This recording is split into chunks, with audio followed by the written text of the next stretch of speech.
ഇപ്പോഴത്തെ രോഗശാന്തി വരപ്രാപ്തന്മാര് പലരുമുണ്ട്, പക്ഷെ കാണുന്ന രീതിയിൽ ഒന്നും ചെയ്യുന്നില്ല. എല്ലാം ആന്തരികമാ. അകത്തെ മുഴ, അകത്തെ നീര്, അകത്തെ ഉളുക്ക്. എന്നാ ദൈവത്തിന് മഹത്വം. പൂർണ്ണമായിട്ട് ഞാൻ പറയുന്നില്ല വിടുതലൊന്നും നടക്കത്തില്ലെന്ന് പറഞ്ഞ് നടക്കുന്നുണ്ട്, പക്ഷെ കൂടുതലും ഇങ്ങനെയുള്ള കാര്യങ്ങളാണ്. നമുക്ക് ആ ഭാഗത്തേക്ക് പിന്നെ വരാം സമയം ഉണ്ടെങ്കിൽ. അപ്പോൾ യോഹന്നാൻ ഈ പറയുക, യേശു തന്റെ ശിഷ്യന്മാര് കാൺകെ അടയാളം ചെയ്തെന്നാ. 38 വർഷം കിടന്നവരോട് കിടക്കിയെടുത്ത് നടക്കാൻ പറഞ്ഞു, അവൻ അന്നേരം നടന്നു. അതാ അത്ഭുതം. 12 സംവത്സരം രക്തസ്രാവമുള്ള സ്ത്രീയെ വസ്ത്രത്തിന്റെ തൊങ്ങല് തട്ടപ്പോൾ ടപ്പെന്നവർക്ക് സൗഖ്യമായി. അതാ അത്ഭുതം.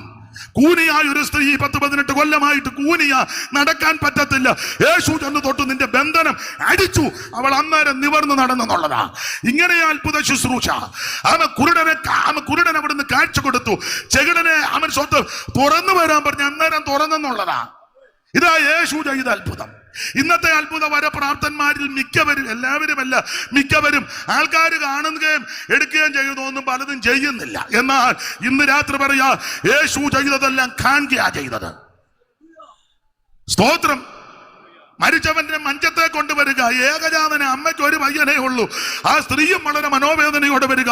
യേശു അങ്ങോട്ടേക്ക് മഞ്ചത്തെ തൊട്ടു. ചെറുക്കൻ ചേടിയണീറ്റു. ഒത്തിരി നേരം വന്ന് വേശു. നമ്മളാണ് ഇപ്പം ചിലയിടങ്ങളിലൊക്കെ മരിച്ചവരെ വെച്ചോണ്ട് അങ്ങ് പ്രാർത്ഥിക്കുന്നത് ഞാനും കണ്ടു, എന്നെയും കാണിച്ചു. ചുമ്മാ വിടലത്തരമല്ല. പ്രാർത്ഥിച്ചോ, എതിരല്ല, പക്ഷെ ഉയർത്തില്ലല്ലോ. പിന്നെ എല്ലാരും കൊണ്ട് അടക്കി. അങ്ങനെ എല്ലാരും കൂടെ ഉയർക്കുകയായിരുന്നേ എന്തോ പ്രശ്നമാ. എടാ, ഒരിക്കൽ മരിക്കുകയും പിന്നെ ന്യായവിധിയും ദൈവം മനുഷ്യർക്കായി നിയമം എന്ന ചില പ്രത്യേക കേസുകൾ ദൈവം ചെയ്തിട്ടുണ്ട്. അതെന്തിനാന്ന് ചോദിച്ചാൽ വചനത്തെ ഉറപ്പിക്കുവാനും ദൈവപ്രവൃത്തി വെളിപ്പെടുവാനും അവിടുന്ന് ദൈവപുത്രനാണെന്ന് ഒന്നുകൂടെ തെളിയിക്കാനാ. കാലത്ത് ഒരാള് കുറച്ച് പുസ്തകം തന്നേച്ച് പറഞ്ഞു, എഴുതിയതാ. ഞാൻ ചോദിച്ചപ്പോൾ എഴുതി. കോവിഡിന്റെ സമയത്ത് എഴുതിയ. പുറത്തിറങ്ങാനും പോകാനും എടുക്കാനും ഒക്കത്തില്ലല്ലോ, എന്നാ പിന്നെ വെറുതെ ഇരിക്കണ്ട, കുറച്ച് പുസ്തകം എഴുതി. അത് തെറ്റാണെന്നോ കൊള്ളുകാലെന്നല്ല. അപ്പൊ ഒരു പണിയില്ലാതിരുന്നപ്പോ അങ്ങ് എഴുതിയതാ 5 പുസ്തകം. നല്ല പുസ്തകമാണ്, ചീത്തയാണെന്നൊന്നും പറയുന്നില്ല. വേറെ ഒരാൾ എന്നോട് പറഞ്ഞു, ഇത് അമേരിക്കയിൽ പോയപ്പോൾ എഴുതിയതാ ഈ പുസ്തകം. ഞാൻ ചോദിച്ചു, എപ്പോൾ സമയം കിട്ടി? ആരും മീറ്റിങ്ങിന് വിളിക്കുകയും ഒന്നും എടുക്കുന്നില്ല. അപ്പം പിന്നെ വെറുതെ മുറിക്കകത്തിരിക്കുക, സമയം കളയണ്ടായല്ലോ എന്നോർത്ത്. എന്നാ ഷൈജു പാസ്റ്റർക്ക് ഒരു ചിരി. എഴുതിയ കാര്യമായി പറയാൻ. അപ്പൊ ആരും വിളിക്കുന്നില്ല. എങ്ങും അവിടെ നിന്നൊക്കെ പറഞ്ഞ് ആരെങ്കിലും കൊണ്ടുപോയെങ്കിലേ പോകാനും വരാനും പറ്റുള്ളൂ. ഇവിടുത്തെ പോലെ ഒന്നും ഒക്കത്തില്ലല്ലോ, പോയിട്ടുള്ളവർക്കറിയാം. അപ്പോൾ ആരും ഒന്നും വിളിക്കുന്നുമില്ല, കൊണ്ടുപോകുന്നുമില്ല. എന്നാ പിന്നെ സമയം കളയണ്ട, കുറച്ച് പുസ്തകം എഴുതാം. അങ്ങനെയൊക്കെയാ പലരും പുസ്തകം. വേറെ ചിലര് പുസ്തകം എഴുതുന്നത് അവര് യാത്ര ചെയ്തതും പെമ്പിളയുടെയും പിള്ളേരുടെയും കുടുംബത്തിന്റെയും മൂത്ത മരുമകളും ഇളയ മരുമകനും പിള്ളേരുടെ എല്ലാം ഫോട്ടോയാ. കണ്ടിട്ടില്ലേ? പേജ് നിറച്ച് ഒന്നും കണ്ടിട്ടില്ല. അങ്ങനെ നോക്കിക്കോ. താള് മറിക്കുമ്പോഴെല്ലാം ലേഖകൻ കാനഡയിൽ, ലേഖകൻ കാലിഫോർണിയയിൽ. ആയിക്കോട്ടെ, എവിടെയെങ്കിലും പോയി നിൽക്കേ. എന്നാ ഒരു സങ്കടം ഉള്ള കാര്യമാ പറയുന്നത്. അപ്പോൾ ഇവര് പുസ്തകം എഴുതുന്നതെല്ലാം അവരുടെ ചരിത്രങ്ങളും. ഒരാള് പണ്ടൊരു പുസ്തകം എഴുതി. നമ്മൾ ഈ പാരമ്പര്യത്തിനെതിരാന്നേലും പുസ്തകത്തിൽ ഇങ്ങനെ, ആ പുസ്തകത്തിന്റെ തുടക്കം ഇങ്ങനെ, പകലോമറ്റം മഹാകുടുംബത്തിൽ വേണ്ട വീട്ടുപേര് പറയുന്നില്ല, ഇന്നിടത്ത് എന്ന് വെച്ച് നമ്മൾ പത്രോസിന്റെ ലേഖനം എടുത്ത് കീർവാണം അടിക്കുകയും ചെയ്യും. വ്യർത്ഥവും ഈ വെടിവെക്കുകയും തല്ലിക്കൊല്ലുകയും കൂടെ ചെയ്യരുത്. ഒന്നേ വെടിവെച്ച് കൊല്ലണം, ഇല്ല തല്ലിക്കൊല്ലണം.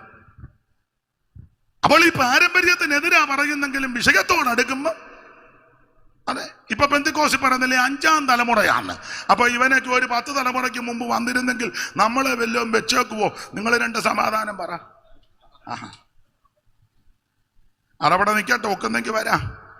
അപ്പോൾ ഈ പുസ്തകം എഴുതിയത് ഒരു പണിയില്ലാഞ്ഞിട്ടിരുന്ന് എഴുതിയതല്ല.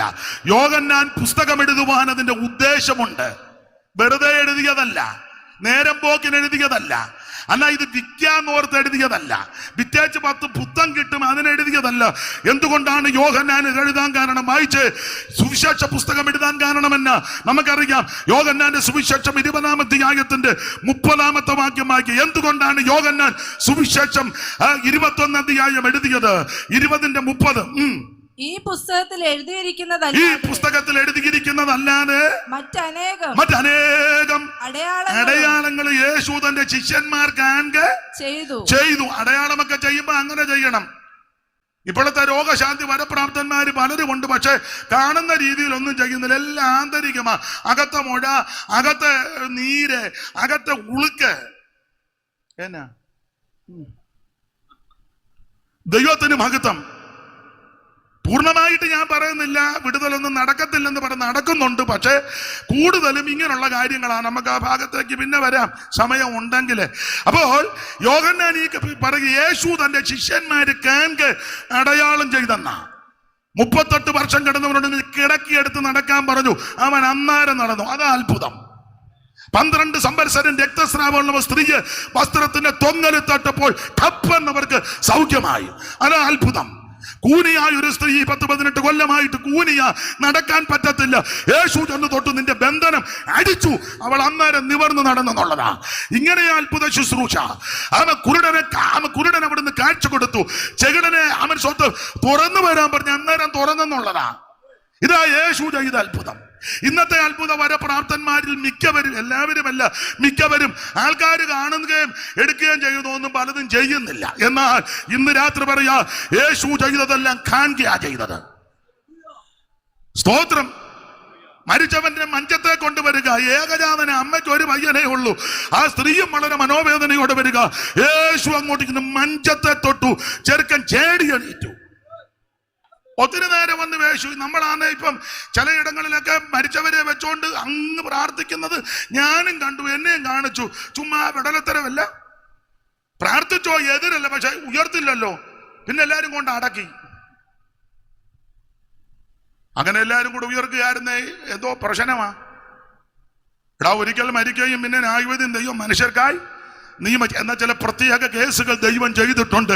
അതെന്തിനാന്ന് ചോദിച്ചാൽ വചനത്തെ ഉറപ്പിക്കുവാനും ദൈവപ്രവൃത്തി വെളിപ്പെടുവാനും അവിടുന്ന് ദൈവപുത്രനാണെന്ന് ഒന്നുകൂടെ തെളിയിക്കാനാ. അപ്പൊ ഇവിടെ യേശു തന്നെ ശിഷ്യന്മാർക്ക് ആണെങ്കിൽ അത്ഭുതം ചെയ്തു. വായിച്ചേ 30. ഈ പുസ്തകത്തിൽ എഴുതിയിരിക്കുന്നതല്ലാതെ മറ്റനേകം അടയാളങ്ങളും യേശു തന്റെ ശിഷ്യന്മാർ കാണുക ചെയ്തു. അടുത്തത്, എന്നാൽ യേശു ക്രിസ്തു ദൈവപുത്രനായ ക്രിസ്തു എന്ന് നിങ്ങൾ വിശ്വസിക്കേണ്ട സകല ആൾക്കാരും വിശ്വസിക്കണം.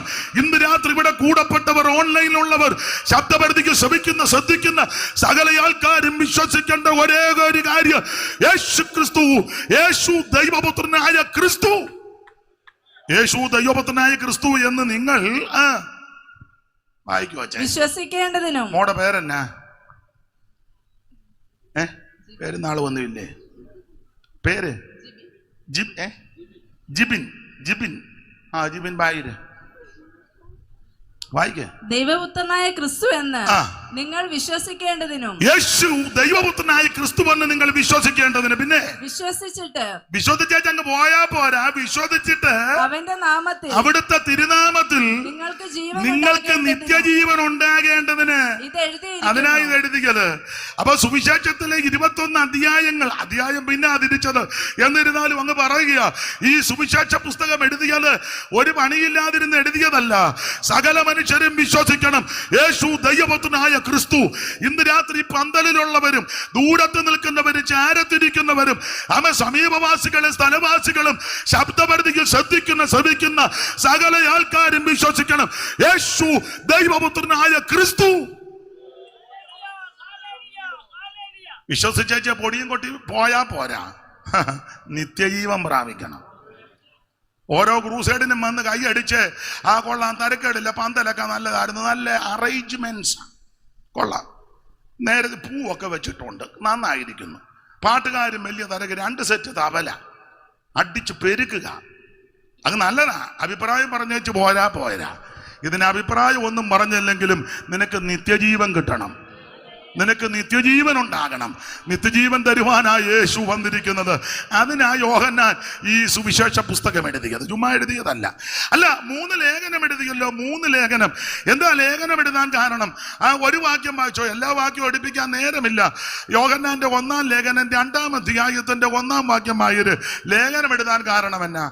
എന്റെ കുഞ്ഞുങ്ങളെ, നിങ്ങൾ പാപം ചെയ്യാതിരിക്കാൻ, എന്റെ കുഞ്ഞുങ്ങളെ നിങ്ങൾ പാപം ചെയ്യാതിരിക്കാൻ ഞാനിത് നിങ്ങൾക്ക് എഴുതുന്നു. അതിനാ ഇത് എഴുതിയേക്കുന്നത്. എന്റെ കുഞ്ഞുങ്ങളെ നിങ്ങൾ പാപം ചെയ്യാതിരിക്കാൻ, അതിനാ ഇത് എഴുതിയത്. അപ്പൊ ലേഖനങ്ങളെല്ലാം ഉപദേശ വിഷയങ്ങളാ. നിങ്ങൾ പാപം ചെയ്യരുത്. അതിനായി ലേഖനം എഴുതിയിരിക്കുന്നത്. എന്തിനാ വെളിപ്പാട് പുസ്തകം എഴുതിയത്? അത് സഭയ്ക്ക് തന്നിരിക്കുന്നത്. 4-ാം വാക്യം 1:4. യോഹന്നാൻ ആസ്യയിലെ 7 സഭകൾക്കും എഴുതുന്നത്. അപ്പോൾ 7 സഭകൾക്ക് എഴുതുന്നതാ എന്ന് പറഞ്ഞാൽ ഇത് പുറത്തുള്ളവർക്ക് ചിലപ്പോൾ എല്ലാ കാര്യവും ഒന്നും പിടികിട്ടത്തില്ല. ഇതിന് സഭയ്ക്കകത്ത് വന്ന പ്രിയപ്പെട്ടവർ മനസ്സിലാക്കാനും ഗ്രഹിക്കാനും, അത് മനസ്സിലാക്കി ഗ്രഹിച്ച് നമ്മുടെ ജീവിതത്തെ ക്രമപ്പെടുത്തി വേഗം വരുന്ന കർത്താവിനെ എതിരേൽക്കണം. കർത്താവിന്റെ വരവിൽ കൈവിടപ്പെട്ടു പോകരുത്. അതിനായി ഇത് എഴുതിയിരിക്കുന്നത്. അപ്പോൾ എഴുത്തിന് ഉദ്ദേശമുണ്ട്, എല്ലാ കാര്യത്തിനും ഉദ്ദേശമുണ്ട്. അങ്ങനെയെങ്കിൽ വെളിപ്പാട് പുസ്തകം വളരെ പ്രധാനപ്പെട്ട ഒരു പുസ്തകമാണ്. ഞാൻ ഓർപ്പിച്ചു, നിങ്ങൾക്കറിയാം ഉൽപ്പത്തി പുസ്തകം സകലത്തിൻ്റെയും ഉൽപ്പത്തിയാ. ലോകോൽപ്പത്തി, മനുഷ്യോൽപ്പത്തി, മൃഗോൽപ്പത്തി, ജലോൽപ്പത്തി, പ്രപഞ്ചോൽപ്പത്തി. വെളിപ്പാട് പുസ്തകം പലതിൻ്റെ അവസാനമാണ്. നമുക്കറിയാം ഉൽപ്പത്തി പുസ്തകത്തിൽ ആദികൾ ദൈവം ആകാശവും ഭൂമിയും സൃഷ്ടിച്ചെന്ന. വെളിപ്പാട് പുസ്തകത്തിൽ വരുമ്പോൾ ആകാശവും ഭൂമിയും എല്ലാം മാറി പുതിയ ആകാശവും പുതിയ ഭൂമി, അങ്ങനെയാണ് നമ്മൾ വായിക്കുന്നത്. ഉൽപ്പത്തി പുസ്തകത്തിൽ മുമ്പേ ഓർപ്പിച്ചല്ലോ, സാത്താന്റെ ആരംഭത്തെ കാണുന്ന തോട്ടത്തിൽ വന്നു. വെളിപ്പാട് പുസ്തകത്തിൽ അവന്റെ അന്ത്യത്തെ നമ്മൾ കാണുന്നുണ്ട്. ഉൽപ്പത്തി പുസ്തകം ഒരു തോട്ടത്തിലായി ഈ വിഷയങ്ങളൊക്കെ ആരംഭിക്കുന്നത്. വെളിപ്പാട് പുസ്തകം ഒടുവിൽ പഠിക്കുമ്പോൾ ഒരു തോട്ടത്തെ കാണുന്നുണ്ട്, പക്ഷേ തോട്ടത്തെക്കാൾ ഉപരി ഒരു പട്ടണത്തെ കാണുന്നുണ്ട്. ഉൽപ്പത്തി തോട്ടത്തിലാണെങ്കിൽ വെളിപ്പാട് പട്ടണത്തില. അങ്ങനെ ഈ പുസ്തകങ്ങൾ തമ്മിൽ വളരെ ഒത്തിരി ബന്ധങ്ങളും ഒത്തിരി പ്രതിരൂപ സ്വരൂപങ്ങളായിട്ട് പല കാര്യങ്ങളുമുണ്ട്. ആ ഭാഗം പോട്ടപ്പോൾ വെളിപ്പാട് പുസ്തകം വളരെ അനുഗ്രഹിക്കപ്പെട്ട ഒരു പുസ്തകമാണ്. ദൈവത്തിന് മഹത്വം. യോഹന്നാന്റെ എഴുത്തിന് ഉദ്ദേശമുണ്ട്. നമ്മൾ വായിച്ചു, യേശു ക്രിസ്തു ദൈവമാണെന്ന് വിശ്വസിക്കണം. അപ്പോൾ ഈ സുവിശേഷ പുസ്തകത്തെ എഴുതിയതിന്റെ ഉദ്ദേശം 1-2 കാര്യം സുവിശേഷത്തെ പറ്റി ഒന്ന് പറയുന്നത് നല്ലതാ. ഇവിടെ ഇരിക്കുന്ന എല്ലാവർക്കും അറിവുള്ള കാര്യമായി, എങ്കിലും ഒന്നുകൂടെ പറയണമല്ലോ. സുവിശേഷ യോഗമായതുകൊണ്ട് ഞാൻ ഇതെല്ലാ ഇടങ്ങളിലും കൂടെ പറയാറുണ്ട്. കാരണം ഇത് പറയണം, ഇത് അറിയണം. കാരണം ഇതെല്ലാവരും അറിയേണ്ട കാര്യമാണ്. ദൈവത്തിന് മഹത്വം. എന്താ സുവിശേഷം? നമുക്കറിയാം, സുവിശേഷം നസറയനാകുന്ന യേശു ക്രിസ്തു. ആമേൻ. തിമോഥെയോസിന്റെ 2-ാം ലേഖനം 2-ാം അധ്യായത്തിന്റെ 8-ാം വാക്യം എല്ലാവർക്കും മനപാഠമാ, എന്നാലും വായിച്ചു. ദാവീദിന്റെ സന്തതിയായി ജനിച്ച് മരിച്ചിട്ട് ഉയർത്തെഴുന്നേറ്റിരിക്കുന്ന യേശുക്രിസ്തുവിനെ ഓർത്തുകൊള്ളുക. അതാകുന്നു എന്റെ സുവിശേഷം. ബേത്ലഹേം പട്ടണത്തിൽ ജാതനേ, ബേത്ലഹേം പട്ടണത്തിൽ ജാതനേ, ബേഗു ജ്ഞാനികൾക്കുള്ളിരിക്കും വേദവേദാന്തനെ, ബേത്ലഹേം പട്ടണത്തിൽ ജാതനേ.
തോയത്തിൽ മജ്ജനം ചെയ്ത ദൈവദാസനെ, ബേത്ലഹേം പട്ടണത്തിൽ ജാതനേ, ബേത്ലഹേം പട്ടണത്തിൽ ജാതനേ. ബഹു ജ്ഞാനികൾക്കുള്ളിരിക്കൂ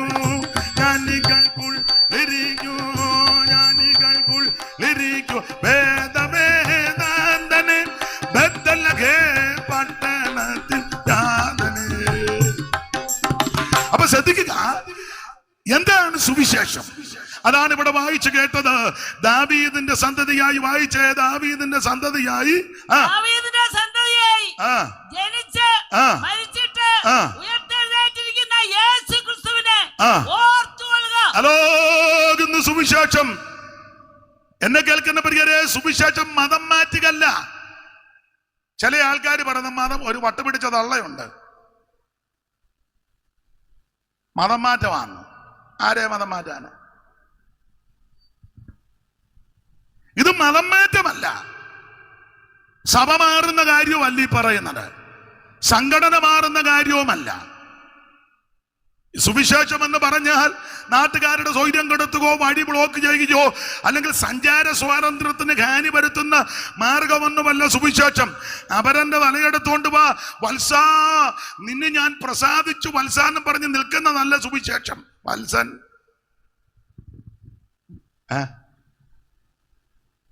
എന്നാ ജൂയി പാസ്റ്റൊക്കെ ഒരു സങ്കടം പോലെ ആട്ടെ. മറ്റുള്ളവന്റെ പടലി എടുത്തോണ്ട് വാ, അവനെ കൊന്നു കുടിച്ചു മൂട്, അവൻ നമ്മൾ മാത്രം ഇവിടെ താമസിച്ചാൽ മതി, വേറെ ആരും ഇവിടെ വേണ്ട. അവൻ ജാതി സ്പർദ്ധയും വർഗീയതയും അതിനുള്ള വിഷവിത്ത് വിതയ്ക്കുന്ന മാർഗമല്ല സുവിശേഷം. ഇത് സഭ മാറ്റുന്ന മാർഗമല്ല, മതം മാറ്റുന്ന മാർഗമല്ല. എന്റെ സ്നേഹിത, സുഹൃത്തെ, പ്രിയരെ, സുവിശേഷം എന്ന് പറയുന്നത് ഒരു വ്യക്തിയാണ്. കേട്ടല്ലോ, മറ്റാരുമല്ല, നസറേയനാകുന്ന യേശു ക്രിസ്തു. അതിന്റെ സാക്ഷ്യം വഹിച്ച അനേക കർത്തദാസന്മാർ വെൺമണിയിലുണ്ട്. ഇവരെല്ലാം പിന്മുറക്കാരാ. അത് എടുത്തു പറയത്തക്ക ധാരാളം കർത്തദാസന്മാരുണ്ട്. TK ഫിലിപ്പ് അവർ അടക്കമുള്ള ബഹുമാന്യ കർത്തദാസന്മാർ തന്നെയാണോ. വെൺമണി എന്ന് പറയുന്ന ദേശവും വളരെ അനുഗ്രഹിക്കപ്പെട്ട ദേശമാണ്. നമ്മൾ പഠിച്ചിട്ടില്ലയോ വെൺമണി കവികള് എല്ലാം വലിയ പ്രഗത്ഭന്മാരാ. ആ കവിതകളും പ്രയോഗങ്ങളും ഒക്കെ ഭാഷാ നൈപുണ്യമുള്ള എത്രയോ പ്രഗത്ഭന്മാരാ. അതുകൊണ്ട് ഞാൻ പറയുന്ന കാര്യം വിവരമുള്ളവർക്ക് പിടികിട്ടും. വെൺമണിക്കാര് വിവരമുള്ളവരാ. അതുകൊണ്ടാണല്ലോ കവികളല്ല ഇവിടുന്ന് വെൺമണി കവികളൊക്കെ എഴുന്നേറ്റത്. വിവരം. അപ്പോൾ വിവരദോഷികളോട് പറഞ്ഞിട്ടും വലിയ കാര്യമൊന്നും ഇല്ല, വിവരമുള്ളവർക്കറിയാം. അപ്പോൾ അതുകൊണ്ടാണ് നിങ്ങൾ അറിവിന് പറയുക. എന്താണ് സുവിശേഷം? മതം മാറ്റമല്ല, സഭ മാറ്റുകല്ല, സംഘടന മാറ്റുകല്ല, സ്ഥലം മാറ്റമല്ല. സുവിശേഷം ഒരു വ്യക്തിയാണ്. കേട്ടല്ലോ, നസറായനാകുന്ന യേശു ക്രിസ്തു. ദാവീദിന്റെ സന്തതിയായി ജനിച്ചു മരിച്ചിട്ട് ഉയർത്തെഴുന്നേറ്റ നസറായനാകുന്ന യേശു ക്രിസ്തു. അതാ സുവിശേഷം. എന്തുവാ ഈ സുവിശേഷത്തിന്റെ അല്പം കൂടെ വിശദീകരണം പൗലോസ് തരുന്നുണ്ട്. നമുക്കറിവുള്ള വാക്യം വായിച്ച് കൊരിന്ത്യർക്ക് എഴുതിയ 1-ാം ലേഖനം അതിന്റെ 15-ാം അധ്യായത്തിന്റെ 3. ക്രിസ്തു നമ്മുടെ പാപങ്ങൾക്ക് വേണ്ടി തിരുവെഴുത്തുകളിന് പ്രകാരം, യേശു ക്രിസ്തു നമ്മുടെ പാപങ്ങൾക്ക് വേണ്ടി തിരുവെഴുത്തുകളും പ്രകാരം മരിച്ചു, അടക്കപ്പെട്ടെന്ന് പറഞ്ഞ് ഫുൾ സ്റ്റോപ്പ് ഇടുകല്ല, അടക്കപ്പെട്ട് തിരുവെഴുത്തുകളും പ്രകാരം മൂന്നാം നാൾ ഉയർത്തെഴുന്നേറ്റു. അപ്പോൾ യേശു ക്രിസ്തു അവൻ ജനിച്ച് മരിച്ചു, അടക്കപ്പെട്ട് കുത്തിട്ട് നിർത്തുകയല്ല. പലരും ഇവിടെ വന്ന് അടക്കപ്പെട്ടു, നിർത്തി. എന്നാൽ യേശു ക്രിസ്തു അങ്ങനല്ല. മരിച്ചു, അടക്കപ്പെട്ടു, 3-ാം ദിവസം ഉയർത്തു. ഇന്ന് രാത്രിയിലും അവിടുന്ന് ഉയർത്ത് ജീവിക്കുന്ന ദൈവമാണ്. അപ്പൊ ഒന്നുകൂടെ മനസ്സിലാകുന്ന ഭാഷയിൽ പറഞ്ഞാൽ സുവിശേഷം എന്ന് പറഞ്ഞാൽ യേശുക്രിസ്തുവിന്റെ ജനനം, യേശുക്രിസ്തുവിന്റെ മരണം, യേശുക്രിസ്തുവിന്റെ അടക്കം, യേശുക്രിസ്തുവിന്റെ ഉയർപ്പ്. അതാ സുവിശേഷം. ഇതാ എല്ലായിടത്തും ഈ പറയാൻ, വേറൊന്നും പറയുന്നില്ല, വേറൊന്നും പറയണ്ടല്ലോ, ഇത് പറഞ്ഞാൽ മതി. സുവിശേഷം നല്ല വാർത്ത, സദ്വർത്തമാനം കേൾക്കാൻ സുഖമാണ്. ഇവിടുത്തെ വാർത്തകളൊന്നും കേൾക്കാൻ അത്ര സുഖമല്ല. ആണോ? ഒന്നും സുഖമുള്ള വാർത്തയല്ല. ആണ്ടെ വെടിവെച്ചൊരു ബിസിനസ്സുകാരൻ മരിച്ചു, നല്ല വാർത്തയാണോ? കേൾക്കുമ്പോൾ നമുക്ക് മനോദുഃഖമാണ്. നല്ല വാർത്തയല്ല. നോർത്ത് ഇന്ത്യയിലെ ഒരു പ്രധാനപ്പെട്ട ആള് വിമാനാപകടത്തിൽ കഴിഞ്ഞ ദിവസം മരിച്ചു, നല്ല വാർത്തയാണോ? അല്ല. ചിലർക്ക് അത് നല്ല വാർത്തയായിട്ട് തോന്നും. പക്ഷേ മനസാക്ഷിയുള്ളവർക്കും ഹൃദയമുള്ളവർക്കും ഇത് നല്ല വാർത്തയല്ല. കേൾക്കുന്ന വാർത്തയെല്ലാം നമുക്ക് മനപ്രയാസമുണ്ടാക്കുന്ന വാർത്തയാണ്. ഭർത്താവിനെയും പിള്ളേരെ ഇട്ടേച്ച് മൊബൈലിൽ പരിചയപ്പെട്ട ഒരുത്തൻ്റെ കൂടെ ഒരുത്തി ഓടി, നല്ല വാർത്തയാണോ? നിങ്ങൾക്കത് നല്ലതായിരിക്കും. അവൾ എത്ര സ്പീഡിൽ ഓടിയെന്നുള്ളതായിരിക്കും. നൊന്ത് പ്രസവിച്ച കുഞ്ഞുങ്ങളെ ഇട്ടേച്ച്, ഭർത്താവിനെ ഇട്ടേച്ച് അന്യപുരുഷന്റെ കൂടെ മൊബൈലിൽ എന്തുവാ അതിന് പറയുന്നത്, ഇങ്ങനെ പരിചയപ്പെടും, എന്തുവാ ആവശ്യം അതിന് പറയുന്നത്, ഇങ്ങനെ പരിചയം. അതിനോട് ചോദിച്ചിട്ടും കാര്യമില്ല, ഇങ്ങനെ പരിചയപ്പെടുമല്ലോ. അതെ, ഇട്ടേച്ച് ഓടി. നല്ല വാർത്തയാണോ? കുഞ്ഞുങ്ങൾ മനോദുഃഖത്തിൽ നിൽക്കുക, നല്ല വാർത്തയല്ല. സ്വന്തം ഭാര്യയെ വെട്ടിക്കൊന്നു, നല്ല വാർത്തയാണോ? അല്ല. പാമ്പനെ വിട്ട് കടിപ്പിച്ചു, പൈസ കൊടുത്ത്. നല്ല വാർത്തയാണോ? അല്ല. കൊല്ലത്തൊരുത്തി സ്വന്തം പിള്ളേരെ ചുട്ടുകൊന്നു. നല്ല വാർത്തയാണോ? അമ്മായിയമ്മയുടെ തലയ്ക്ക് ചരവത്തടി എടുത്ത് അടിച്ചു. നല്ല വാർത്തയാണോ? ഇതുപോലുള്ളവർക്ക് അത് നല്ല വാർത്തയാ. എത്ര അടിച്ചടി. അപ്പൊ കേൾക്കുന്ന വാർത്ത എല്ലാം അസ്വസ്ഥതയാ, നമുക്ക് ദുഃഖമുണ്ടാക്കുന്ന വാർത്ത. ഇങ്ങനെയുള്ള വല്ലാത്ത വാർത്ത വർദ്ധിച്ചു വരുന്ന ഈ ലോകത്തിൽ കേൾക്കാൻ സുഖമുള്ള ഒരേ ഒരു വാർത്ത അത് സുവിശേഷമാ. ചെവിക്ക് ആനന്ദമാ. ഞാനെപ്പുറം പറഞ്ഞത് ഉണ്ണായി വാര്യര് നളചരിത്രത്തിൽ പറഞ്ഞതുപോലെ ചലതളി ജങ്കാരം, ചെവികളിൽ അങ്കാരം, കോകില കൂജിതങ്ങൾ, കൊടിയ കർണശൂലങ്ങൾ, കുസുമസൗരഭം, നാസാകുകര സരസൈരിഭം, അതിദുഃഖ കാരണം ഇന്ന് ആരാമ സഞ്ചാരണമെന്ന എന്ന് പറഞ്ഞാൽ ഈ വണ്ടുകളുടെയും പക്ഷികളുടെയൊക്കെ ശബ്ദവും ഈ പൂക്കളുടെ സുഗന്ധവുമെല്ലാം ദമയന്തി പറയുന്ന ഭാഗം ഉണ്ണായി വാര്യര് കൊടുത്തിരിക്കുന്നതാ. ചലതളി ജങ്കാരം, ചെവികളിൽ അങ്കാരം, കോകില കൂജിതങ്ങൾ, കൊടിയ കർണ ശൂലങ്ങൾ എന്ന് പറഞ്ഞാൽ ഈ കോകിലത്തിൻ്റെയൊക്കെ ശബ്ദം ചെവിക്കകത്തോട്ട് ശൂലം തുളച്ച് കയറ്റുന്നത് പോലെ അങ്ങ് തോന്നുക. കുസുമസൗരഭം, ഈ പൂക്കളുടെ ഇത് ആർട്ടിഫിഷ്യൽ അല്ലയോ, അതാ മണവും ഗുണവും ഒന്നും ഇല്ലാത്ത. എന്നാൽ നല്ല പൂക്കളുടെ കുസുമസൗരഭം, നാസാകുകരസരസൈരിഭം, അതിദുഃഖ കാരണം ഇന്ന് ആരാമ സഞ്ചാരണമെന്ന ഞാനിങ്ങനെ കടമെടുത്ത് പറയുക. ഇവിടുത്തെ കേൾക്കുന്ന വാർത്തകൾ മുഴുവൻ ചെവിക്കകത്ത് കർണത്തിനകത്ത് ശൂലം തുളച്ചു കയറ്റുന്നത് പോലെ ഭീതിപ്പെടുത്തുന്ന, അസ്വസ്ഥതപ്പെടുത്തുന്ന, നിരാശപ്പെടുത്തുന്ന, വെപ്രാളപ്പെടുത്തുന്ന വാർത്തകൾ തിങ്ങി നിൽക്കുന്ന ലോകത്തിൽ ഒരേ ഒരു നല്ല വാർത്ത, കേൾക്കാൻ സുഖമുള്ള വാർത്ത, കേട്ടാൽ വിടുതൽ നടക്കുന്ന വാർത്ത, കേട്ടാൽ സൗഖ്യം വ്യാപരിക്കുന്ന വാർത്ത, കേട്ടാൽ ഭൂതങ്ങൾ വിട്ടുപോകുന്ന വാർത്ത, രോഗികൾ സൗഖ്യമാകുന്ന വാർത്ത, വിഷണ്ണ മനസ്സിന് സ്തുതി എന്ന മേലാട കൊടുക്കുന്ന വാർത്ത, രട്ടടിച്ച് സന്തോഷത്തെ ഉടുപ്പിക്കുന്ന വാർത്ത, സകല കെട്ടുകളെ പൊട്ടിക്കുന്ന വാർത്ത, വിചാരത്തിന്റെ ശക്തികളെ അഴിക്കുന്ന വാർത്ത, മന്ത്രവാദത്തിന്റെ കെട്ടുകളെ പൊട്ടിക്കുന്ന വാർത്ത, ദേശത്തിന്റെ പോരുകളുടെ മേൽ ജയം തരുന്ന വാർത്ത, ബന്ധനത്തിലും കഷ്ടത്തിലും ഇരിക്കുന്നവർക്ക് വിടുതൽ തരുന്ന വാർത്ത, അരിഷ്ടതയാൽ ചങ്ങലയാൽ ബന്ധിക്കപ്പെട്ടവരെ വിടുവിക്കുന്ന വാർത്ത, മരണപാശത്തെ അടിക്കുന്ന വാർത്ത. അനുഭവിക്കുന്നവർ ഇന്ന് രാത്രി ദൈവത്തിന് മഹത്വം കൊടുക്ക്, ഇന്ന് രാത്രി ദൈവത്തെ സ്തുതിക്ക്. നല്ല വാർത്ത സുവിശേഷമാ. നല്ല വാർത്ത ഒന്നേ ഉള്ളൂ, അത് സുവിശേഷമാ. യോഗ്യമേ നമുക്കതിങ്കി ഭാഗ്യമേ, ദൈവപുത്രന്റെ വാക്യമേ, സ്വർലോകരോടൈക്യമേ, യേശുരാജന്റെ സുവിശേഷ കൊടി കോശത്തോടുയർത്തി ജയിക്കുമേ, സുവിശേഷം ലോകം ജയിക്കുമേ, പേയുടെ ശക്തികൾ നശിക്കുമേ, സകല ലോകരും യേശുവിൻ നാമത്തിൽ വണങ്ങുമേ, തല കുനിക്കുമേ, അത് വെகு സന്തോഷമേ.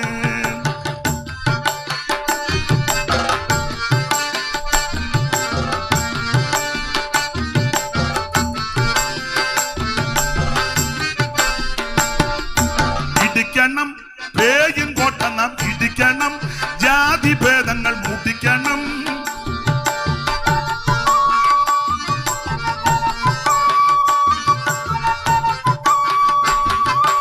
ഇടിക്കണം പേയും കോട്ട നാം ഇടിക്കണം, ജാതി ഭേദങ്ങൾ മുടിക്കണം, സ്നേഹത്തിൻ കൊടി പിടിക്കണം, യേശുവിൻ കൊടി രക്ഷയിൻ കൊടി കോശത്തോടുയർത്തി എണ്ണം വേഗം ജയിക്കുമേ, സുവിശേഷം ലോകം ജയിക്കുമേ, പേയുടെ ശക്തികൾ നശിക്കുമേ, സകല ലോകരും യേശുവിൻ നാമത്തിൽ വണങ്ങുമേ, തല കുനിക്കുമേ, അത് വെகு സന്തോഷമേ.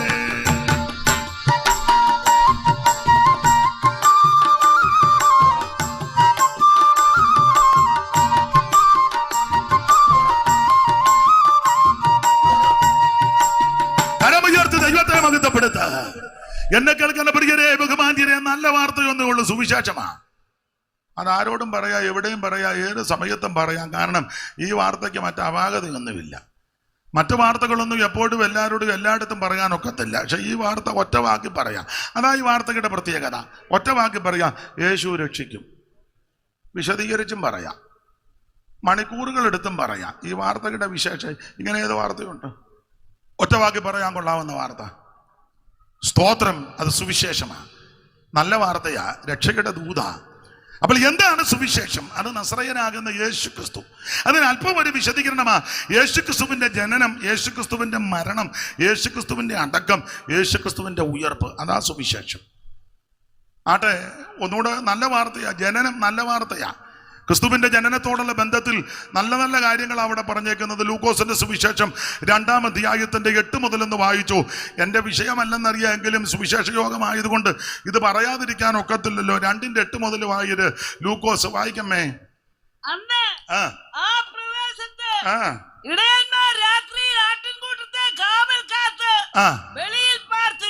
പിന്നെ അപ്പോൾ കർത്താവിന്റെ ഒരു ദൂതൻ അവരുടെ അരികെ നിന്നു. കർത്താവിന്റെ തേജസ് അവരെ. അതെ, ആ ഭാഗമൊക്കെ നിങ്ങൾക്ക് അറിയാം. വിഷയമല്ലാത്ത കൊണ്ട് തൊട്ടങ്ങ് പോകുക. ഇതെല്ലാം നിങ്ങൾക്ക് അറിവുള്ള കാര്യമാണ്. അപ്പോൾ യേശുക്രിസ്തുവിന്റെ തിരുപ്പിറവി, ആ തിരുപ്പിറവിയോടുള്ള സംബന്ധിച്ച് നടന്നൊരു സംഭവമാണ്.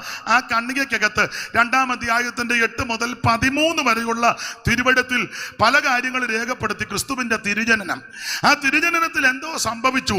ഒന്ന്, ഇങ്ങനെ ഞാൻ എപ്പോഴും പറയും, ഒന്ന് ഇരുട്ട് മാറി. കാരണം രാത്രിയിലായി സംഭവം നടക്കുന്നത്. രാത്രിയിൽ അങ്ങനെ ഫലമുണ്ട്. രാത്രിയിൽ ഒരു വെളിച്ചം, ഒരു പ്രകാശം മിന്നി. അപ്പൊ അതിന്റെ അർത്ഥം എന്നാ? ഇരുട്ട് മാറി. ഒന്നുകൂടെ തെളിച്ചു പറഞ്ഞാൽ സുവിശേഷം ഇരുട്ട് മാറ്റുന്ന മാർഗമാണ്. ജീവിതങ്ങളുടെ ഇരുട്ട്, കുടുംബത്തിന്റെ ഇരുട്ട്, ദേശത്തിന്റെ ഇരുട്ട്, സംസ്ഥാനങ്ങളുടെ ഇരുട്ട്, രാജ്യങ്ങളുടെ ഇരുട്ട്, സാമ്രാജ്യങ്ങളുടെ ഇരുട്ട് മാറ്റുവാൻ കഴിവുള്ള ഒരേ ഒരു മാർഗം അത് സുവിശേഷമാണ്. ഒരു കാലത്ത് ഇവിടെ എല്ലാം ഇരുട്ടല്ലായിരുന്നോ? ഇരുട്ടായിരുന്നു. ഇപ്പം ഈ വട്ടത്തിന്റെ കാര്യമല്ല പറഞ്ഞ്. അന്ധകാര നിബിഡമായ ജീവിതം.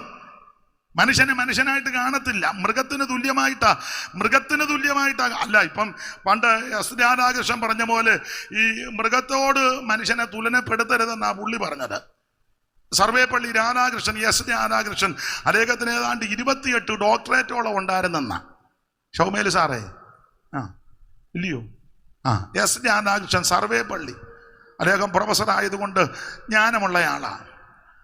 അപ്പോൾ സർവേപ്പള്ളി 28 ഡോക്ടറേറ്റ്, ഓക്സ്ഫോർഡിലും കാംബ്രിഡ്ജിലുമൊക്കെ പുള്ളി വിസിറ്റിംഗ് പ്രൊഫസർ ആയിരുന്നു. പുള്ളിയുടെ 1 മണിക്കൂറത്തെ ക്ലാസ് കേൾക്കാൻ ഉന്നതന്മാർ ആകാംക്ഷയോടെ നോക്കിയിരിക്കുന്നത്. അത്രയ്ക്ക് ഉന്നത. അപ്പൊ ആ നല്ല മനുഷ്യൻ പ്രസിഡന്റ് ആയിട്ടൊക്കെ ഇരുന്ന ആ നല്ല മനുഷ്യൻ ഒരിക്കൽ പറഞ്ഞെന്നാ പറയുന്നത്, മനുഷ്യനെ മൃഗത്തോട് തുലനം ചെയ്യരുത്. അതിന് കാര്യവും പുള്ളി പറഞ്ഞു. അതെന്താ സാറേ എന്ന് ചോദിച്ചു. പറഞ്ഞു, മൃഗത്തിന്റെ സ്റ്റാൻഡേർഡ് പോകുമെന്ന്. ഈ മൃഗത്തിൻ്റെതായ ചില സ്റ്റാൻഡേർഡ് ഉണ്ട്. ഇല്ലയോ അച്ഛാ? ഉണ്ട്. ഉദാഹരണമാ. മൃഗത്തിന് സ്റ്റാൻഡേർഡ് ഉണ്ട്. ഒരു ചെറിയ ഉദാഹരണം. നിങ്ങളുടെ വീട്ടിൽ ചിലർ പട്ടിയെ വളർത്തുന്നുണ്ട്, അല്ലെ അപ്പുറത്തെ വീട്ടിലുണ്ട്, അല്ലെ പരിചയമുള്ളിടത്തുണ്ട്. അപ്പോൾ 5 മാസം കഴിഞ്ഞ് ആ നില യജമാനം വന്ന ഉടനെ വാലുവൊക്കെ ചാട്ടി എന്തോ ഒരു നന്ദിയാ. ആ സ്റ്റാൻഡേർഡ് പോലും സ്വന്തം പെമ്പിളക്കോ പിള്ളേർക്കോ ഇല്ല. ഒരാഴ്ച ഒന്ന് കഴിഞ്ഞ് വന്നാൽ മതി, ഉടനെ തള്ള കൊച്ചും ആണ്ട വരുന്നുണ്ട്. എല്ലാവരുടെയും കാര്യമല്ല. മമ്മി, പപ്പ, കുപ്പ, ഇതൊക്കെ പറയാനതൊക്കെ ഇതിനകത്ത് ഇരിപ്പുണ്ടെന്ന് പിന്നെ നോട്ടം ഇരുമ്പം കാണുമ്പോൾ അറിയാം. എല്ലാവരും അല്ലെങ്കിലും മിക്കവരും. അപ്പോൾ മൃഗത്തിന് അതിന്റെ സ്റ്റാൻഡേർഡ് ഉണ്ട്. 5 മാസം കഴിഞ്ഞാൽ യജമാനം വരുമ്പോൾ ആ നായ വാലുവൊക്കെ ആട്ടി എന്തോ ഒരു യജമാന സ്നേഹവും ഭക്തിയാ. അതെ, മാത്രമാണോ? നിങ്ങൾക്കറിയാം, നായയുടെ ഗുണങ്ങളിൽ വേറൊരു ഗുണം ഞാൻ എപ്പോഴും പറയും. 1 കഷണം ഇറച്ചു കൊടുത്താലും 10 കഷണം ഇറച്ചു കൊടുത്താലും പുള്ളിക്ക് തൃപ്തിയാ. ശ്രദ്ധിച്ചിട്ടില്ലേ? 1 കഷണം കൊടുത്താലും കഴിച്ചേച്ച് വാലുമൊക്കെ ആട്ടി നാക്കുമൊക്കെ ഒന്ന് പുറത്തോട്ടിറക്കി തൂത്ത് തുടച്ച് ഇങ്ങനെ നമ്മൾ ചെന്നാ ഉടനെ കടിക്ക് പോ, താൻ എനിക്ക് 1 കഷണമോ തന്നോളൂ, എന്നാ ഒരു കടിക്ക് പോകും. ഇല്ല, എന്നാലും സ്നേഹമാണ്. 10 കഷണം കൊടുത്താലും സ്നേഹമാണ്. അത് നായിൽ നിന്ന് പഠിക്കേണ്ട ഒത്തിരി ഉണ്ട്. നമ്മുടെ മാസയോഗത്തിന് പോയി ഒരു ചെറിയ വീസ കിട്ടിയെങ്കിലോ നമ്മൾ ചോദിക്കും, കഴിച്ചോ? കഴിച്ചില്ലേ? കഴിച്ചു. കിട്ടിയില്ലേ? കിട്ടി. ഉണ്ടായിരുന്നല്ലോ. കാണുമായിരിക്കും. ഉണ്ടോ? അത് മുഴുവൻ കലക്ക് കാടിയാക്കി വെച്ചേ പോവുള്ളൂ. പക്ഷെ നായിൽ നിന്ന് പഠിക്കേണ്ടത് ഒത്തിരി ഉണ്ട്. മാത്രമാണോ നായുടെ ഒരു പ്രത്യേകതയും കൂടെ പറയാം, ഒത്തിരി ഉണ്ട്. ഒരു പ്രത്യേകതയും കൂടെ, നല്ല ശ്രദ്ധ. എത്ര ഉറക്കമാകുന്നതിന് ശ്രദ്ധയാ, ഇല്ലേ? എത്ര ശ്രദ്ധയാ നായിക്ക്, നല്ല ശ്രദ്ധയാ. എത്ര ഉറക്കമാകുന്നതിലും നല്ല ശ്രദ്ധയാ. നമ്മളോ സ്റ്റേജിലിരുന്ന് വരെ ഉറങ്ങുക, ആശീർവാദം പറഞ്ഞാലും എഴുന്നേക്കാത്തവരുണ്ട്. സഭായത്തിന് വന്ന് കുത്തിയിരുന്നങ്ങ് ഉറങ്ങും. ഞങ്ങളുടെ അവിടെയും 1-2 എണ്ണം വരുന്നു ഉറങ്ങാനായിട്ട് തന്നെ. അയ്യോ, അതുങ്ങൾ വായും പൊളിച്ചങ്ങ് ഉറങ്ങുക. പണ്ടൊരു തള്ളയോട് ഞാൻ ചോദിച്ചു, ഇപ്പം ഇടയ്ക്ക് വരുന്ന ഉറങ്ങുകയെന്ന്. കാഴ്ചകൾ കാണുക. എന്നാ ഉറങ്ങുകയെന്ന് തള്ള പറയുന്നില്ല, കാഴ്ചകൾ കാണുക. അതല്ല വിഷയം. ഉടനെ ചേർത്ത് പറയാ, എന്നെ കാണിക്കുന്നതൊക്കെ ക്ലിയറായിട്ടാണ്. അതാതിലും. അപ്പൊ നായിയുടെ ഒരു പ്രത്യേകത, എത്ര ഉറക്കത്തിലാന്നേലും നല്ല ശ്രദ്ധാലുവാ. മൃഗത്തിന് അതിന്റെ സ്റ്റാൻഡേർഡ് ഉണ്ട്. വീട്ടിൽ വളർത്തുന്ന പശുവിന് അതിന്റെ നന്ദിയില്ലയോ? സ്റ്റാൻഡേർഡ് ഉണ്ട്.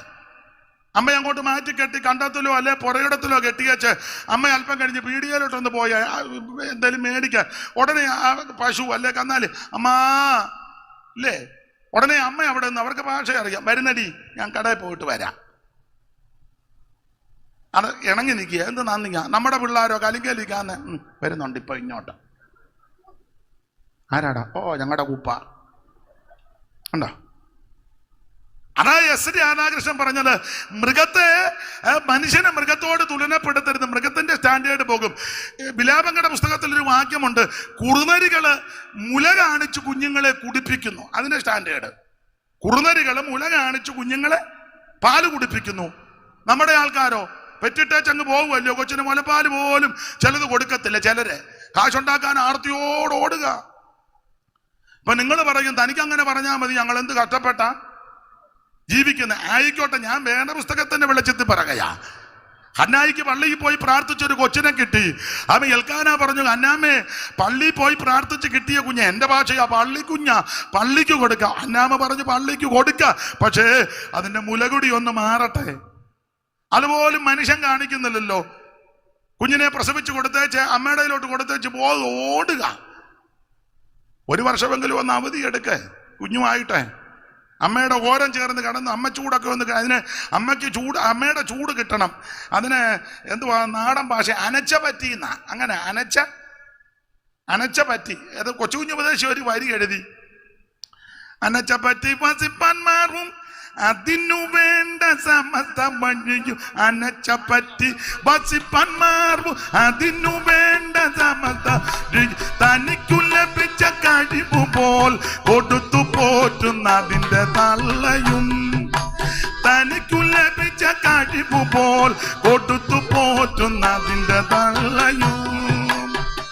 കോഴി തന്റെ കുഞ്ഞു കോഴിയെ എൻ കാന്തനെ തൻ കീഴിൽ വെച്ച് വളർത്തും മോദമാ. കോഴി തന്റെ കുഞ്ഞു കോഴിയെ എൻ കാന്തനെ തൻ കീഴിൽ വെച്ച് വളർത്തും മോദമാ. അനച്ചപ്പറ്റി പസിപ്പന്മാർ അതിനു വേണ്ട സമസ്ത വഴിയും, അനച്ചപ്പറ്റി അതിനു വേണ്ട സമസ്ത വഴി, തനിക്ക് ലഭിച്ച കഴിവ് പോലെ കൊടുത്തു പോറ്റുന്നത് തള്ളയും, തനിക്കു ലഭിച്ച കഴിവ് പോലെ കൊടുത്തു പോറ്റുന്നതിന്റെ തള്ളയും. എന്നെനിക്കൻ ദുഃഖം തീരുമോ പൊന്നു കാന്ത നിൻ സന്നിധിയിലെന്നു ചേരും ഞാൻ. എന്നെനിക്കൻ ദുഃഖം തീരുമോ പൊന്നു കാന്ത നിൻ സന്നിധിയിലെന്നു വന്നു. അപ്പൊ ശ്രദ്ധിക്കുക, കുറുനരികള് അതിന്റെ മുല കാണിച്ചു കുഞ്ഞുങ്ങൾക്ക് അതിന് പാല് കൊടുക്കുക. അതുപോലും പല മനുഷ്യരും ചെയ്യുന്നില്ല. സ്വന്തം കുഞ്ഞുങ്ങളെ പ്രസവിച്ച് അധ്വാനിക്കാൻ പോകുക, ബത്തപ്പാടാ. കുഴപ്പമൊന്നുമില്ല, അമ്മയുടെ അനച്ച പറ്റി വേണം കുഞ്ഞുങ്ങൾ വളരാൻ. പാശ്ചാത്യ നാടുകളിലും ഇപ്പൊ ഇവിടെയൊക്കെ അങ്ങനെ കുഞ്ഞുങ്ങളായി കഴിയുമ്പം അങ്ങ് കൊണ്ടങ്ങ് മാറ്റി കിടത്തണം. അത് അവരുടെ സായിപ്പിൻ്റെതാ. സായിപ്പിന്റെ എല്ലാം ഒന്നും എടുക്കണ്ട. അതുകൊണ്ട് തന്നെ കുഴപ്പം മറ്റൊന്നുമില്ല. ഈ തള്ള പ്രായമായി അങ്ങേയറ്റം പറ്റി കിടക്കുമ്പോൾ തള്ളേനെയും ഒറ്റക്കിട്ടേച്ച് മോളും മരുമകനും മോളും മക്കളും കൊച്ചുമക്കളും ഒക്കെ എവിടെയെങ്കിലും ഹോട്ടലിലോ അന്യരാജ്യത്തോ ആയിരിക്കും. നീ അവിടെ ഇങ്ങനെ കിടക്കും. നീയും ചെയ്തത് അതല്ലേ? എല്ലാം പിടികിട്ടുന്നുണ്ടോ? പിന്നെ ഡ്രൈവറോ ഡ്രൈവറിന്റെ ഭാര്യയോ അല്ല വേലക്കാരിയോ ഒക്കെ ആയിരിക്കും തള്ളയ്ക്ക് വെള്ളം കൊടുക്കുന്നത്. ഇപ്പൊ പിന്നെ മൊബൈലിൽ കാണാം, രായമ്മയെ ഒന്ന് കാണിച്ചേടി അമ്മച്ചി, ഉമ്മ, എന്റെ ഉമ്മ 10 മാസം നൊന്ത് വേദനിച്ച് പ്രസവിച്ച തള്ളയോടാന്നോ?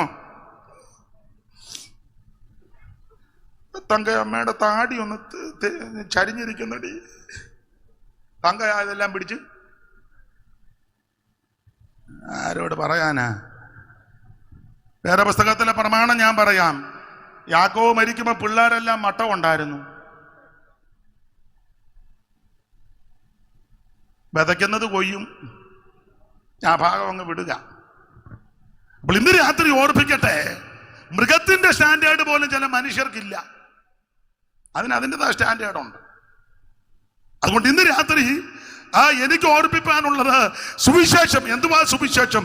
സുവിശേഷത്തിന്റെ വിശേഷതകളാ പറഞ്ഞു വരുന്നത്. കർത്താവിന്റെ മഹത്വം, യേശുക്രിസ്തുവിന്റെ ജനനം, ആ ജനനത്താൽ സംഭവിച്ചത് ഇരുട്ടുമാറി മനുഷ്യവർഗത്തിന്റെ രാഷ്ട്രങ്ങളുടെ ഇരുട്ടുമാറ്റുന്ന മാർഗമാ സുവിശേഷം. മാത്രമാണോ ആ ഭാഗം പഠിക്കുമ്പോൾ ഭയം മാറി, ഭയപ്പെടേണ്ട, നിന്റെ ഭയത്തെ മാറ്റുന്ന മാർഗമാ സുവിശേഷം. 3 അവിടെ എഴുതിയിട്ടുണ്ട്, സകല ജനത്തിനും ഉണ്ടാകുവാനുള്ള മഹാസന്തോഷം.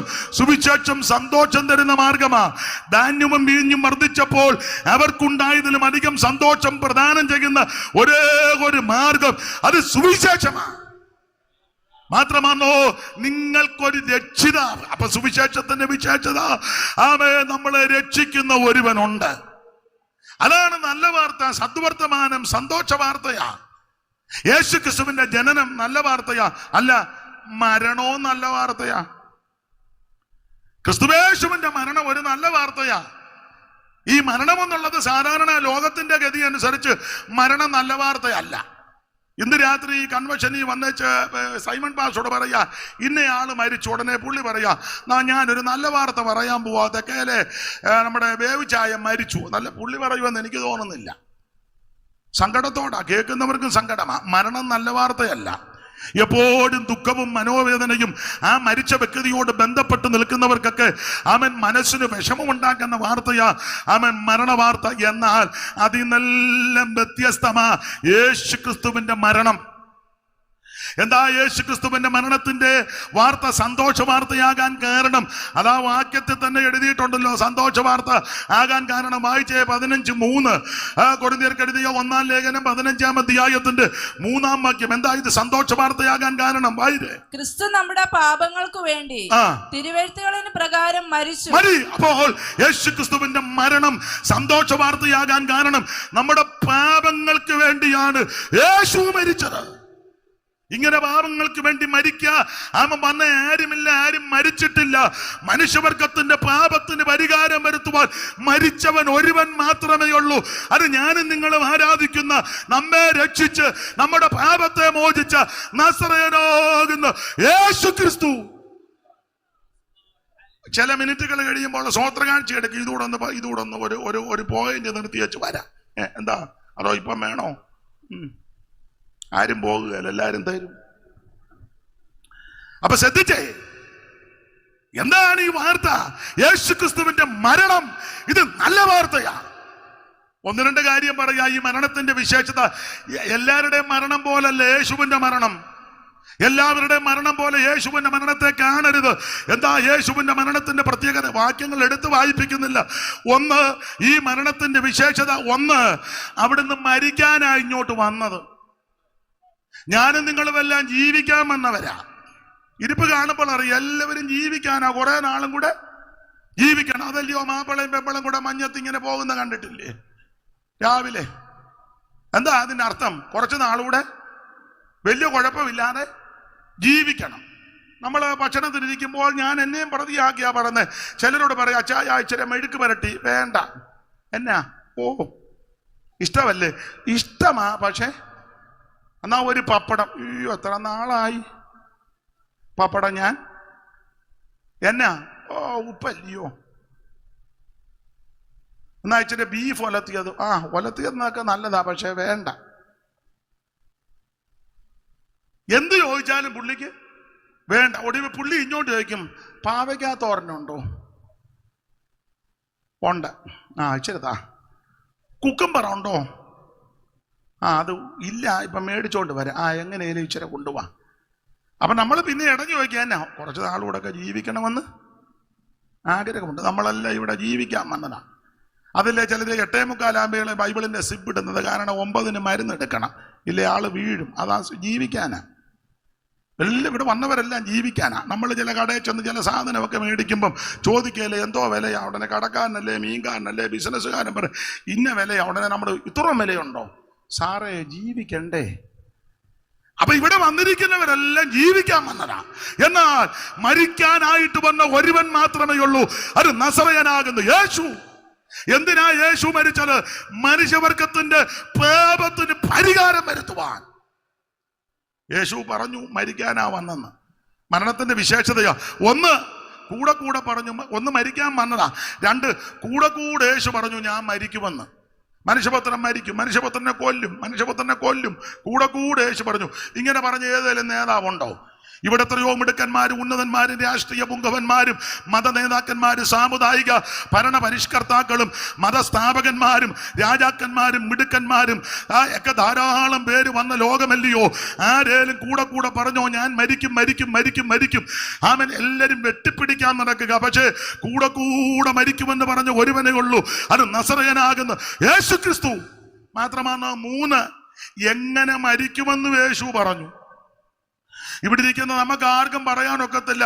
എങ്ങനെ ജെയിംസ് വാസ്റ്റർക്ക് പറയാൻ പറ്റുമോ ഇന്ന വിധത്തിലാ മരിക്കുന്നെന്ന്? മരിക്കാതിരിക്കട്ടെ എന്നാ എൻ്റെ ആഗ്രഹം. എന്നാലും നോട്ടോഗ്രിപ്പം കണ്ടിട്ട് ഇന്ന വിധത്തിലാ മരിക്കുന്നെന്ന് എനിക്കും പറയാനൊക്കത്തില്ല, ഈ കർത്തദാസന്മാർക്ക് ആർക്കും പറയാനൊക്കത്തില്ല. പക്ഷേ യേശുക്രിസ്തുവിന്റെ മരണത്തിന്റെ വിശേഷത അവിടുന്ന് കൂടെ പറഞ്ഞ് ഇന്ന വിധത്തിലാ മരിക്കുന്നത്. മാത്രമാണോ? 4 ആരാ തന്നെ കൊല്ലുന്നത്? കൊല്ലാൻ അതിന് ചുക്കാൻ പിടിക്കുന്നത് ആരാന്ന് യേശു പറഞ്ഞു. ഇന്ന ആൾക്കാരാ മഹാപുരോഹിതനും ശാസ്ത്രിമാരും പരീശന്മാരും മതനേതാക്കന്മാരും ഒക്കെ ചേർന്ന എന്നെ കൊല്ലാൻ പ്ലാൻ ഇടുന്നത്. അതും യേശു തെളിച്ചു പറഞ്ഞു. അപ്പോൾ 1 മരിക്കാനായിട്ടാ വന്നത്, 2 മരിക്കുമെന്ന് കൂടെ പറഞ്ഞു, 3 എങ്ങനെ മരിക്കുമെന്ന് പറഞ്ഞു, 4 ആരാ കൊല്ലുന്നെന്നും പറഞ്ഞു, 5 എവിടെ വെച്ച് മരിക്കുമെന്നും പറഞ്ഞു. ഇതിനെല്ലാം വാക്യങ്ങളുണ്ട്. ഇപ്പൊ നേരമില്ലാത്തത് കൊണ്ടാ എടുത്ത ഭാഗത്തോട്ടൊന്ന് വരണമല്ലോ. ഈ കാര്യം പറഞ്ഞേച്ച് അടുത്ത സ്വോത്രകാഴ്ച കഴിയുമ്പോൾ എടുത്ത വാക്യത്തിലോട്ട് വരും. അങ്ങനെ 2 ഭാഗമായിട്ടാണ് ഇന്നത്തെ ശുശ്രൂഷ. ദൈവത്തിന് മഹത്വം. അപ്പോൾ എവിടെ വെച്ച് മരിക്കും എന്നും യേശു പറഞ്ഞു. എനിക്കോ നിങ്ങൾക്കോ തീർത്ത് പറയാമോ ഞാൻ ഇന്നട് വെൺമണി വെച്ചേ മരിക്കുമ്പോൾ പറയാൻ പറ്റുമോ? മിക്കതും വെൺമണിയിലും കല്യാത്രയിലും ഒന്നും അല്ല മരിക്കുന്നത്. മിക്കതും മെഡിക്കൽ കോളേജിലും അവിടെ ഇവിടെയൊക്കെ കിടന്ന ആമ്പലിന്റെ വള്ളി പോലെല്ലാം ഇട്ടേച്ച് ഇങ്ങനെ വെള്ളം പോലെ വിറക്കാറാകുന്നു. ആർക്കും അത് വരാതിരിക്കട്ടെ എന്നാ എൻ്റെ പ്രാർത്ഥന. ഞാൻ ദൈവമക്കളോടൊക്കെ പറയും, അല്പം സീരിയസ് ആണെന്ന് കണ്ട ഡോക്ടറോട് ചോദിക്കണം എങ്ങനുണ്ട്. അവർ പറയും ഞങ്ങളെ കൊണ്ട് ചെയ്യാവുന്നതെല്ലാം ചെയ്തു, നിങ്ങൾ ദൈവത്തോട് അങ്ങനെ ആണെങ്കിൽ എഴുതി വെപ്പിച്ചേച്ച് എൻ്റെ ഒരു അഭിപ്രായം പറയുക, വീട്ടിൽ കൊണ്ടുവന്ന് സഭയായിട്ട് കൂടി പാട്ടുപാടി പ്രാർത്ഥിച്ച് ആത്മാവിൽ നിറയണം. ഈ പുള്ളി കുറച്ച് നാളൂടെ ജീവിച്ചിരിക്കുവാൻ ദൈവത്തിന് പദ്ധതിയുണ്ട്. പുള്ളിയെ ദൈവം എഴുന്നേൽപ്പിക്കും. അതല്ല ഈ ആഴ്ച തന്നെ പോകേണ്ട കേസാണെങ്കിൽ ഈ പ്രാർത്ഥനയുടെ അന്തരീക്ഷത്തിൽ പോയി തരികയും ചെയ്യും. ഒരു താല്പര്യവും ഇല്ല, പോകാനും താല്പര്യമില്ല. അല്ല, മരിക്കാൻ നമുക്കാർക്കും താല്പര്യമില്ലല്ലോ. ഒരു പാട്ട് കേട്ടിട്ടുണ്ട്, ഏതോ പാർട്ടിക്കാർ പാടുക മരിക്കാൻ ഞങ്ങൾക്ക് മനസ്സില്ലെന്നാ. പക്ഷെ എഴുതിയ പുള്ളി മരിച്ചു, പാടിയവരും മരിച്ചു, ഇപ്പൊ പാടുന്ന നീയും ചാകും. അപ്പോൾ യേശുക്രിസ്തു എവിടെ വെച്ച് മരിക്കും അതും കൃത്യമായിട്ട് പറഞ്ഞു. പക്ഷേ അതിലൊക്കെ വിശേഷമായ ഒരു കാര്യം, 1 മരിക്കാനായിട്ട് വന്നു, 2 കൂടെ പറഞ്ഞു മരിക്കുമെന്ന്, 3 എങ്ങനെ മരിക്കുമെന്ന് പറഞ്ഞു, 4 ആരാണ് തന്നെ കൊല്ലുന്നത് അതിന് ചുക്കാൻ പിടി അതും പറഞ്ഞു, 5 എവിടെ വെച്ച് മരിക്കുമെന്നും പറഞ്ഞു. അതിലൊക്കെ ഉപരി ആ പറഞ്ഞെടുത്തെല്ലാം ഫുൾ സ്റ്റോപ്പ് ഇടാതെ ചേർത്തൊരു കാര്യം പറഞ്ഞു, മരിക്കും. പറഞ്ഞു നിർത്തിയില്ല, മരിക്കും, 3-ാം നാൾ ഉയർക്കും. അതുകൂടെ പറഞ്ഞാ നിർത്തിയത്. മരിക്കുമെന്ന് പറഞ്ഞെടുത്തല്ല യേശു പറഞ്ഞിട്ട്, നിങ്ങൾ പുസ്തകം വായിച്ചു നോക്കിയോ, മരിക്കുമെന്ന് പറഞ്ഞെടുത്തല്ല യേശു ക്രിസ്തു ചേർത്ത് പറഞ്ഞു 3-ാം ദിവസം ഉയർക്കും. ഇങ്ങനെ പറഞ്ഞ ഏത് നേതാവുണ്ട്? സമർത്ഥനായ സീസറും പ്രശസ്തനായ ഹോമറും സമത്വമറ്റ സോളമൻ തുടങ്ങിയുള്ള വിജ്ഞർ പലരും ഇങ്ങനെ വല്ലതും പറഞ്ഞോ 3-ാം ദിവസം ഉയർക്കും? ഇന്ത്യക്ക് സ്വാതന്ത്ര്യം നേടിത്തന്നവരിൽ പ്രമുഖന രാഷ്ട്രപിതാവ് എന്നുള്ള ബഹുമതിയുള്ള മഹാത്മജി ഞാൻ എപ്പോഴും പറയും, ഒരു മുട്ടറ്റം മുണ്ടുകൊടുത്ത് ഒരു വടിയും ഒരു ശരണാന്തലും ഒക്കെ പിടിച്ച് അവൻ ആയുധമെടുക്കാതെ സൂര്യൻ അസ്തമിക്കാത്ത രാജ്യത്തോട് പടപൊരുതി ആയുധമെടുക്കാതെ പൊരുതി ഈ മഹാരാജ്യത്തിന് സ്വാതന്ത്ര്യം നേടിത്തരുവാൻ ബന്ധപ്പെട്ട ശ്രേഷ്ഠനാണ് മഹാത്മജി. പക്ഷേ അദ്ദേഹം മരിച്ചു, ഇന്ന് വരെ ഉയർത്തിട്ടില്ല. ഇവിടെ കേരളം ഭരിച്ച മന്ത്രിമാരും രാജാക്കന്മാരും പലരുമുണ്ട്, ഉന്നതന്മാര്. ചിത്തിര തിരുനാൾ അടുത്ത കാലത്താണല്ലോ, ഈ നൂറ്റാണ്ടിന്റെ ആരംഭത്തിലാ. ചിത്തിര, മാർത്താണ്ഡവർമ്മ, വേലു തമ്പി തളവ, രാജാ കേശവദാസ്, പിന്നെ പുറകോട്ട് അങ്ങനെ പോയാൽ മിടുക്കന്മാര്, ചെമ്പകശ്ശേരി രാജ്യം ഭരിച്ചവര്, അതുപോലെ തന്നെ സാമൂതിരിമാര് ഒക്കെ മിടുമിടുക്കന്മാര്, എല്ലാരും മരിച്ചു, ഇന്ന് വരെ ഒരെണ്ണം ഉയർത്തിട്ടില്ല. രാഷ്ട്രീയ നേതാക്കന്മാർ, ഉന്നതന്മാര്, സ്റ്റാലിന്, ലെനിന് മാത്രമാണല്ലോ EMS നമ്പൂതിരിപ്പാട്. അടുത്ത കാലത്ത് നമുക്ക് വേണ്ടപ്പെട്ടയാളാ ഉമ്മൻചാണ്ടി അവർകള് ഇപ്പോഴും അവിടെ മെഴുകുതിരി കത്തിക്കുന്നെന്ന് കേൾക്കുന്നു. പക്ഷെ ഇന്ന് വരെ ചാണ്ടിച്ചാൻ ഉയർത്തിട്ടില്ല. ഉയർക്കുമെന്ന് പുള്ളി ജീവിച്ചിരുന്നപ്പോ പറഞ്ഞിട്ടും ഉണ്ടോ? ഇല്ല. അടുത്ത കാലത്ത് VS അച്യുതാനന്ദൻ മരിച്ചു, പാർട്ടിക്കാര് ചൊല്ലി ഇംഗിലാവ് വിളിച്ചു, ഇല്ല ഇല്ല മരിച്ചിട്ടില്ല. മരിച്ചെന്നുള്ളത് സത്യവാ, പക്ഷെ പറയുക മരിച്ചിട്ടില്ല. ഇവരാരും പറഞ്ഞിട്ടില്ല അവൻ 3-ാം ദിവസം ഉയർക്കുമെന്ന്. എന്നാൽ അവൻ യേശു കർത്താവ് പറഞ്ഞെടുത്തല്ല ചേർത്ത് ചേർത്ത് പറഞ്ഞു, മനുഷ്യപുത്രനെ തല്ലും, തുപ്പും, അടിക്കും, ഉപദ്രവിക്കും, ക്രൂശിക്കും, അവൻ മരിക്കും, 3-ാം ദിവസം ഉയർക്കും. ഇന്ന് രാത്രി ഉയർത്തെഴുന്നേറ്റ ഒരുവനേ ഉള്ളൂ, അത് നസറേയനാകുന്ന യേശു ക്രിസ്തു. ആ കർത്താവിന് മഹത്വം കൊടുക്ക. അതാ സുവിശേഷം, അതാ സുവിശേഷം. ദൈവത്തിന് എന്താ സുവിശേഷം? യേശു ക്രിസ്തു. എന്തിനാ സുവിശേഷം? സകല മനുഷ്യനും രക്ഷപ്പെടാൻ. സുവിശേഷത്തിന്റെ 3 വിശേഷത അത് പറഞ്ഞേച്ച് ബാക്കി ഭാഗം സ്വോത്രകാഴ്ച കഴിഞ്ഞ് പറയാം. സമയം എന്തുവായി? സമയിച്ച 8 ആയോ 8:30 ആയോ? 8:50 ആയോ? എന്നാ 2 മിനിറ്റ് കൂടി ഇത് പറഞ്ഞേച്ച് സ്വോത്രകാഴ്ച എടുക്കാം. അത് കഴിഞ്ഞ് വെച്ച് ബാക്കി പറയാം. അതുപോലെ എനിക്കിത് പറയാൻ തുടങ്ങിയാലൊക്കെ ആർത്തിയ നിർത്താൻ തോന്നുകയില്ല. ദൈവത്തിന് മഹത്വം. കർത്താവിനെ പറ്റിയല്ലേ ദൈവത്തിന് എന്താ സുവിശേഷത്തിന്റെ വിശേഷത? 3 വാക്യം വായിച്ചാൽ മതി. സുവിശേഷത്തിന്റെ ഒത്തിരി ഉണ്ട് വിശേഷത, ഇപ്പോൾ ഒരു 3 വാക്യം മതി. റോമാലേഖനം 1-ാം അധ്യായത്തിന്റെ 16-ാം വാക്യവും, എഫേസ്യ ലേഖനം 6-ാം അധ്യായത്തിന്റെ 14-ഉം 15-ഉം, തിമോത്തിയോസിന്റെ 2-ാം ലേഖനം 1-ാം അധ്യായത്തിന്റെ 10-ാം വാക്യവും, ഈ 3 വാക്യം വായിച്ചാൽ മതി. സുവിശേഷത്തിന്റെ വിശേഷത അറിവുള്ള വാക്യമാ, വായിച്ചു. 2 പേരും വർത്താനം പറയാന്നോ? വാക്യം വായിക്കാൻ. റോമർ 1:16. സുവിശേഷത്തെ കുറിച്ച് എനിക്ക് ലജ്ജയില്ല. ആയിക്കോട്ടെ, വായിരേ. വിശ്വസിക്കുന്ന ഏവനും, ആദ്യം യഹൂദനും പിന്നെ യവനനും, അത് രക്ഷയ്ക്കായി ദൈവശക്തിയാവുന്നുവല്ലോ. എന്നെ പവർ പോകുന്നത് പോലെ തോന്നുന്നു. അല്ല, ജില്ലയില്ലെന്ന് നിൽക്കേ. ദൈവത്തിന് മഹത്വം. അപ്പോൾ ഈ വാക്യത്തിന്റെ അടിസ്ഥാനത്തിൽ സുവിശേഷത്തിന്റെ വിശേഷത ഒറ്റ വാക്യം പറയാ, ഇത് രക്ഷിക്കുന്ന മാർഗമാണ്. ഇത് രക്ഷിക്കുന്ന മാർഗമാ. ഇന്ന് രാത്രി സ്നേഹിത സുഹൃത്ത്, നിന്നെ രക്ഷിക്കുന്ന മാർഗമാ സുവിശേഷം. മറ്റൊരുത്തനും രക്ഷയില്ല. യേശു ക്രിസ്തു മാത്രമാണ് രക്ഷകൻ. ഈ രക്ഷ കരസ്ഥമാക്കാൻ 5 പൈസ കൊടുക്കണ്ട, അരക്കാശ് കൊടുക്കണ്ട, അരി കൊടുക്കണ്ട, തുണി കൊടുക്കണ്ട, മണി കൊടുക്കണ്ട, കിണി കൊടുക്കണ്ട, ഒരു കുന്തവും കൊടുക്കണ്ട. ഭൗതിക വസ്തുക്കളൊന്നും കൊടുക്കണ്ടെന്ന്. നിന്റെ ഏത്തക്കൊല വേണ്ട, പൂവങ്കൊല വേണ്ട, കോഴി വേണ്ട, ആട് വേണ്ട, മാട് വേണ്ട, കാട് വേണ്ട, ഒന്നും വേണ്ട. എന്തിനാ? രക്ഷപ്പെടാനേ. ഇതൊന്നും ആവശ്യമില്ല ദൈവത്തിന്. ചില ദൈവത്തിന് 2 കോഴി, പടക്കോഴി എന്ന് പറഞ്ഞാൽ അവിടെ വരുന്നിരിക്കാൻ പോകില്ല അവിടെ വെച്ച്. ദൈവത്തിന് ഇതൊന്നും ആവശ്യമില്ല. നമ്മുടെ ഇടയിൽ ചില ആൾക്കാരുണ്ട്, ഞാൻ ദൈവത്തിന് 5 സെന്റ് സ്ഥലം കൊടുത്തത് കാരണം പുള്ളി പുറമ്പോക്കി കിടക്കുക. എടാ വിഡ്ഢി, പുള്ളിക്കാരൻ പുറമ്പോക്കില്ല, നിന്റെ 5 സെന്റ് കൊടുത്തേച്ച് വേണം പുള്ളിക്ക് എവിടെയെങ്കിലും ഒന്ന് കുത്തി. എന്നിട്ടോ നമ്മുടെ ഇടയിൽ ചില വിദ്വാന്മാര് 5 സെന്റ് സ്ഥലം ദൈവത്തിന് കൊടുത്തേച്ച് പിന്നെ ഇവൻ സഭയെ വന്ന് ശീലാന്തിയിൽ ഇരിക്കുക. അവനാ പിന്നെ പാസ്റ്റർമാരെ നിയന്ത്രിക്കുന്നത്. പാസ്റ്ററെ നിർത്തിയാട്ടെ, ഉടനെ വാഷർ ആശീർവാദത്തോടെ പോകാം. തുടങ്ങിയാട്ടെ. ഒന്ന് ഓലൂ എന്നതാടായി കാട്ടിക്കൂട്ടുന്നു. 5 സെന്റ് സ്ഥലം സഭയ്ക്ക് കൊടുത്തേച്ച് ഇവനാ പിന്നെ മുഴുവൻ നിയന്ത്രിക്കുന്നത്. പണ്ട് കോവൂര കുഞ്ഞോളച്ചമ്മ പറയും, കാട്ടിൽ ആന പ്രസവിക്കുന്നു. പഴയ കണക്കാ, നടക്ക് 4000 മുടിക്ക് 3000. പഴയ കണക്കാ, നടക്ക് 4000 മുടിക്ക് 3000. ആനയ്ക്ക് പണ്ടത്തെ കണക്കാ, ചക്രമുള്ള കാലത്തെ കണക്കാ. പഴയ കണക്കില്ലേ ചക്രം? ഓ, ചക്രം എന്നല്ലേ? കാല്, അരക്കാല്, മുക്കാൽ. ചില പ്രായമുള്ളത് കൊണ്ട് ഞാനങ്ങ് പോകുന്നതേ ഇല്ലേ സാറേ? അങ്ങനല്ലേ പഴയ? കാല്, അരക്കാല്, മുക്കാല്, ചക്രം, പിന്നെ മാഹാണി, മുണ്ടാണി. പഴയ കണക്കാ. അപ്പൊ മാഹാണി മുണ്ടാണി കണക്കാ. ജോണച്ച മാഹാണി മുണ്ടാണി കേട്ടിട്ടില്ലേ? ബിരിയാണി കേട്ടിട്ടുണ്ടായിരിക്കും. അപ്പൊ പഴയ കണക്കാ. അപ്പോൾ കാരരയ്ക്കാൽ മുക്കാൽ. അങ്ങനെയുള്ള കാലത്തെ ഒരു നാടൻ പ്രയോഗമാ. നടക്ക് 4000, മുടിക്ക് 3000 ആനയ്ക്ക്. അങ്ങനെയുള്ള ആന കാട്ടിൽ പ്രസവിക്കുന്നു, ആരും അറിയുന്നില്ല, ഫേസ്ബുക്കിൽ വിടുന്നില്ല, ഫോട്ടോയും എടുക്കുന്നില്ല. അതേസമയം വീട്ടിൽ വളർത്തുന്ന കോഴി ഒരു മുട്ട ഇട്ടാൽ എന്തോ കൊക്കും ബഹളോ. അയ്യോ, നാട് മുഴുവൻ ഇളക്കി. മീൻചട്ടിക്കകത്ത് എൻ്റെ കാല് വീണു, മേശയിലിരുന്ന് തട്ടിത്താടക്ക്. ഒരു മുട്ട ഇട്ടപ്പോൾ ആമൻ 5000 രൂപയുടെ നാശനഷ്ടം. അയ്യോ, ഇതൊക്കെ തന്നെ ഇപ്പൊ സഭയ്ക്കകത്ത് നിനക്ക് എന്തേലും 10 രൂപയോ 10 കാര്യമോ ചെയ്ത് അങ്ങ് പ്രസിദ്ധമാക്കുക. ഒരു കാര്യം പറയാ, ഇടം കൈ ചെയ്യുന്ന വലം കൈ അറിയരുതെന്ന ആ പുസ്തകത്തിലെ പ്രമാണം. ആ ഭാഗം അങ്ങ് വിടുക.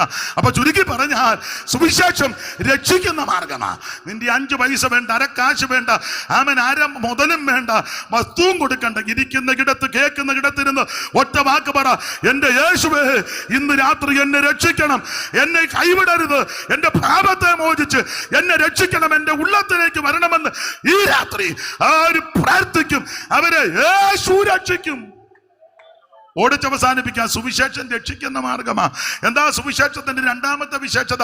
എഫേസ്യ ലേഖനം 6:14-15 വായിക്ക്. 6:14-15. നിങ്ങളുടെ അരയ്ക്ക് സത്യം കെട്ടിയും നീതി എന്ന കവചം ധരിച്ചു സമാധാനം സുവിശേഷത്തിനായുള്ള സുവിശേഷത്തിന്റെ 2ാമത്തെ വിശേഷത ഇത് സമാധാനം തരുന്ന മാർഗമാ.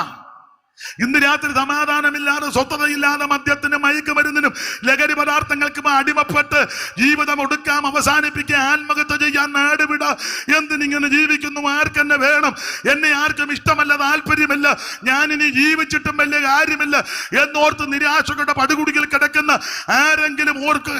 എന്നെ കേൾക്കുന്നെങ്കിൽ, സമാധാനമില്ലാത്ത ആരെങ്കിലും ഇന്ന് രാത്രി എന്നെ കേൾക്കുന്നെങ്കിൽ, സമാധാനം കിട്ടാൻ നല്ല മാർഗമാ യേശുവിനെ രക്ഷിതാവായി സ്വീകരിക്കുക. ഈ സുവിശേഷം സമാധാനം തരുന്ന മാർഗമാണ്. സുവിശേഷം കൊണ്ട് മാത്രമേ സമാധാനം ഉള്ളൂ. കള്ളം കുടിച്ച് അടിയും പിടിയും ബഹളവും, ഭാര്യയും തല്ലി ഉപദ്രവിച്ച് കുഞ്ഞുങ്ങളെയും തല്ലി വെച്ച കഞ്ഞി കുടിപ്പിക്കാതെ, അയ്യോ എന്ത് നാട്ടുകാർക്കും അയലത്തുകാർക്കും ഒക്കെ പേടി സ്വപ്നമായി നടന്ന എത്ര എണ്ണം. പക്ഷേ അവർ യേശുവിനെ രക്ഷിതാവായി സ്വീകരിച്ചു. ഈ സമാധാനം അങ്ങോട്ട് ലഭിച്ചപ്പോൾ താണ്ടിരിക്കുന്നു. ഈ മൈക്ക് ഇപ്പൊ അങ്ങോട്ട് കൊടുത്തിയാൽ ഈ സാക്ഷ്യം പറയാൻ ഇതിനകത്ത് ഒരു 5 പേരെങ്കിലും കാണും. ഒരു കാലത്ത് ആർക്കും വേണ്ടാതെ സമാധാനമില്ലാതെ കിടന്ന് നിനക്ക് യേശു സമാധാനം തന്നു. ഇത് സമാധാനം തരുന്ന മാർഗമാണ്. കുടുംബത്തിൽ, വ്യക്തികളിൽ, ദേശത്ത് ഇത് സമാധാനത്തിന്റെ മാർഗമായതുകൊണ്ടാണ് നമ്മുടെ യോഗത്തിനൊക്കെ ചിലർ വന്ന് ബഹളം ഉണ്ടാക്കും. ഇവിടെ അല്ല, ചിലയിടത്ത് ഉടനെ തന്നെ അവൻ പറയും ശബ്ദം കുറയ്ക്കേ. എന്നാ ചിലർക്ക് എത്ര രാത്രി വേണേലും ശബ്ദം ഉണ്ടാക്കുന്നതിന് ഒരു കുഴപ്പവും ഇല്ല. ഉള്ള പോസ്റ്റേലെല്ലാം ചെറിയ ബോക്സ് വെച്ചിരിക്കുക. നമ്മളിങ്ങനെ യോഗം കഴിഞ്ഞ് പോകുമ്പോൾ കേൾക്കാറുണ്ട്. ഓരോ പോസ്റ്റിൻ്റെ അവിടെ ചെല്ലുമ്പോഴും കേൾക്കാം. അത് 11:30 അങ്ങ് നിന്ന് എന്നാ നിങ്ങൾക്കെല്ലാം ഒരു ഉള്ള കാര്യം പറയുന്നത് നമ്മുടെ ആൾക്കാർക്ക് തന്നെ ഇഷ്ടമല്ല. അത് പാതിരാത്രി ആയാലും നിർത്തുന്നില്ലല്ലോ. കണ്ടിട്ടില്ലേ റോഡ് ബ്ലോക്ക് ചെയ്യുന്ന? നമ്മൾ അത്യാവശ്യത്തിന് പോകുക, ഉടനെ ചില പൊടിമീശയൊക്കെ പിരിച്ച് ഒരു മുണ്ടുമൊക്കെ കൊടുത്ത് അവന്റെ ആ നിപ്പൊക്കെ കാണണം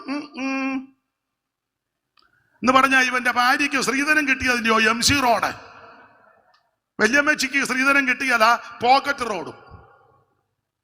ഇത് പിന്നെ പറയണ്ടായോ? അല്ല, നിപ്പും ഭാവം എന്നാ ബാഗ് ഒക്കെ എടുക്കുന്ന പോകുവാന്നോ? അവിടെ വെക്ക എന്നാ എന്തുവാ ഇപ്പൊ തപ്പുന്നേ? ആട്ടെ, നമുക്ക് വേണ്ടപ്പെട്ട ആളാ, പിന്നെ അതുകൊണ്ടാ. അപ്പൊ ശ്രദ്ധിച്ചേ, തുടങ്ങിയതേ ഉള്ളെന്ന്. അപ്പൊ ശ്രദ്ധിക്കുക. നമ്മുടെ ചില സാധുവായ ദൈവദാസന്മാർ ഒരു മുക്കിനോ മൂലയ്ക്കോ ഒഴിഞ്ഞ കോണില്ല. നമ്മുടെ ആൾക്കാർ പരസ്യയോഗം നടത്തുന്ന പലരും ആരും കേൾക്കാതിരിക്കാനാ. അതെ, മിക്കവരും നടത്തുന്നത് അങ്ങനെ. ആരും ഇല്ലാത്തടത്ത് പോയി. കാരണം അവർക്കറിയാം ഇത് ആരും കേൾക്കരുതെന്ന്. അതിനാ.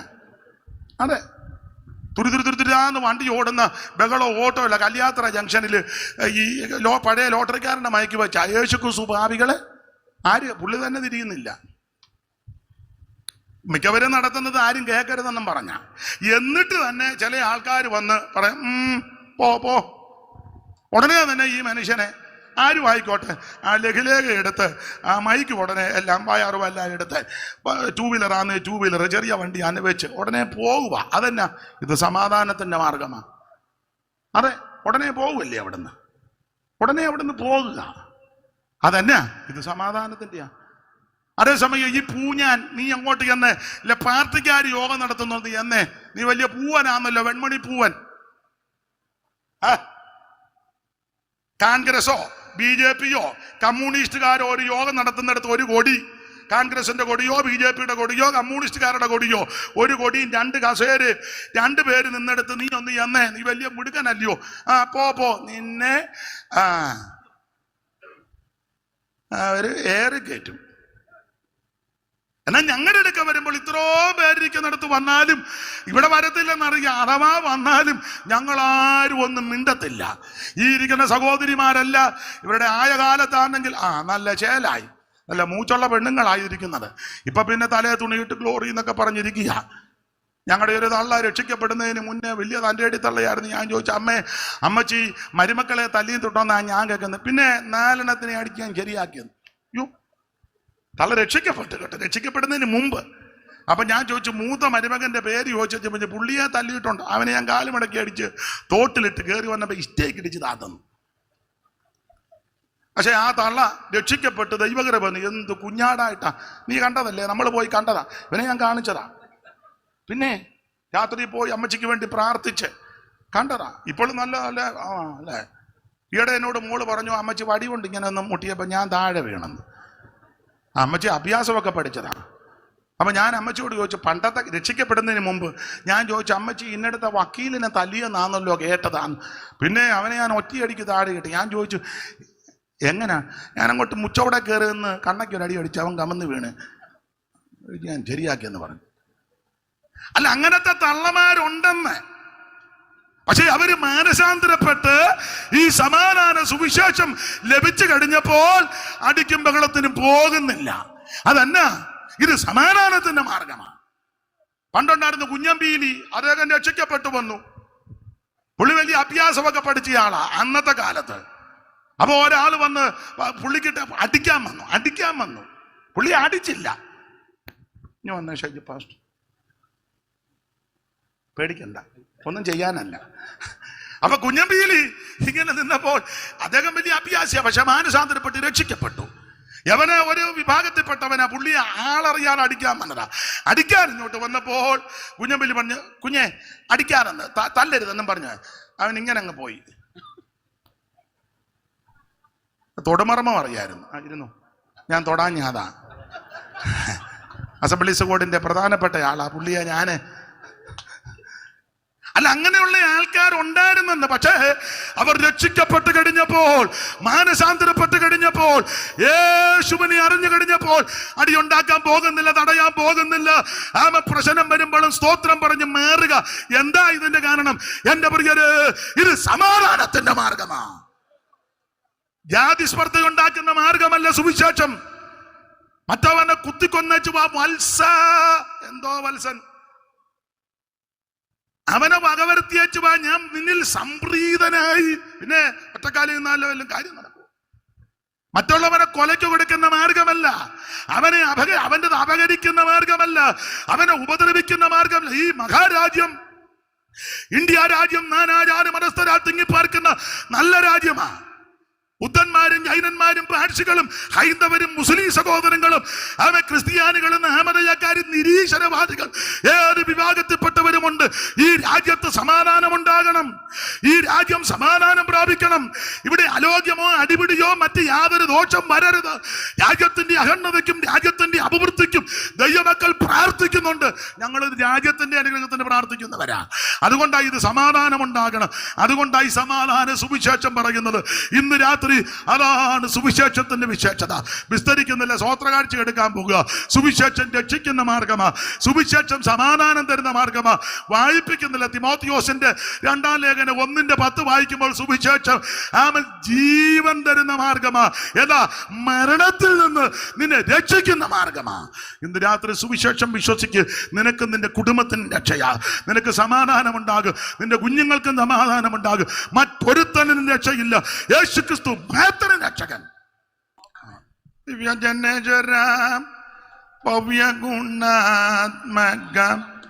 ഭാഗ്യമൃത ദായക തിരുപാദം ഗതിനായക തിരുപാദം ഗതിനായക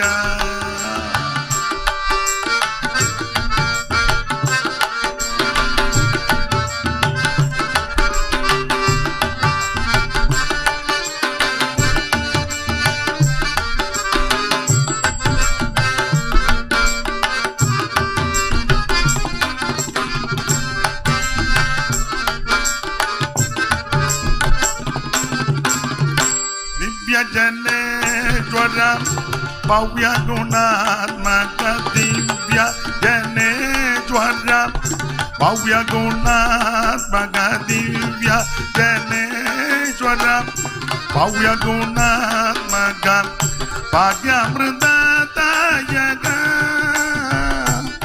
തിരുപാദം ഗതിനായക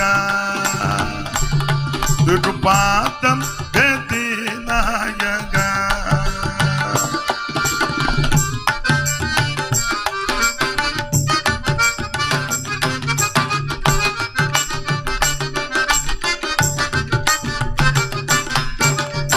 ദിവ്യജടം വെടിഞ്ഞവ്യലോകേമം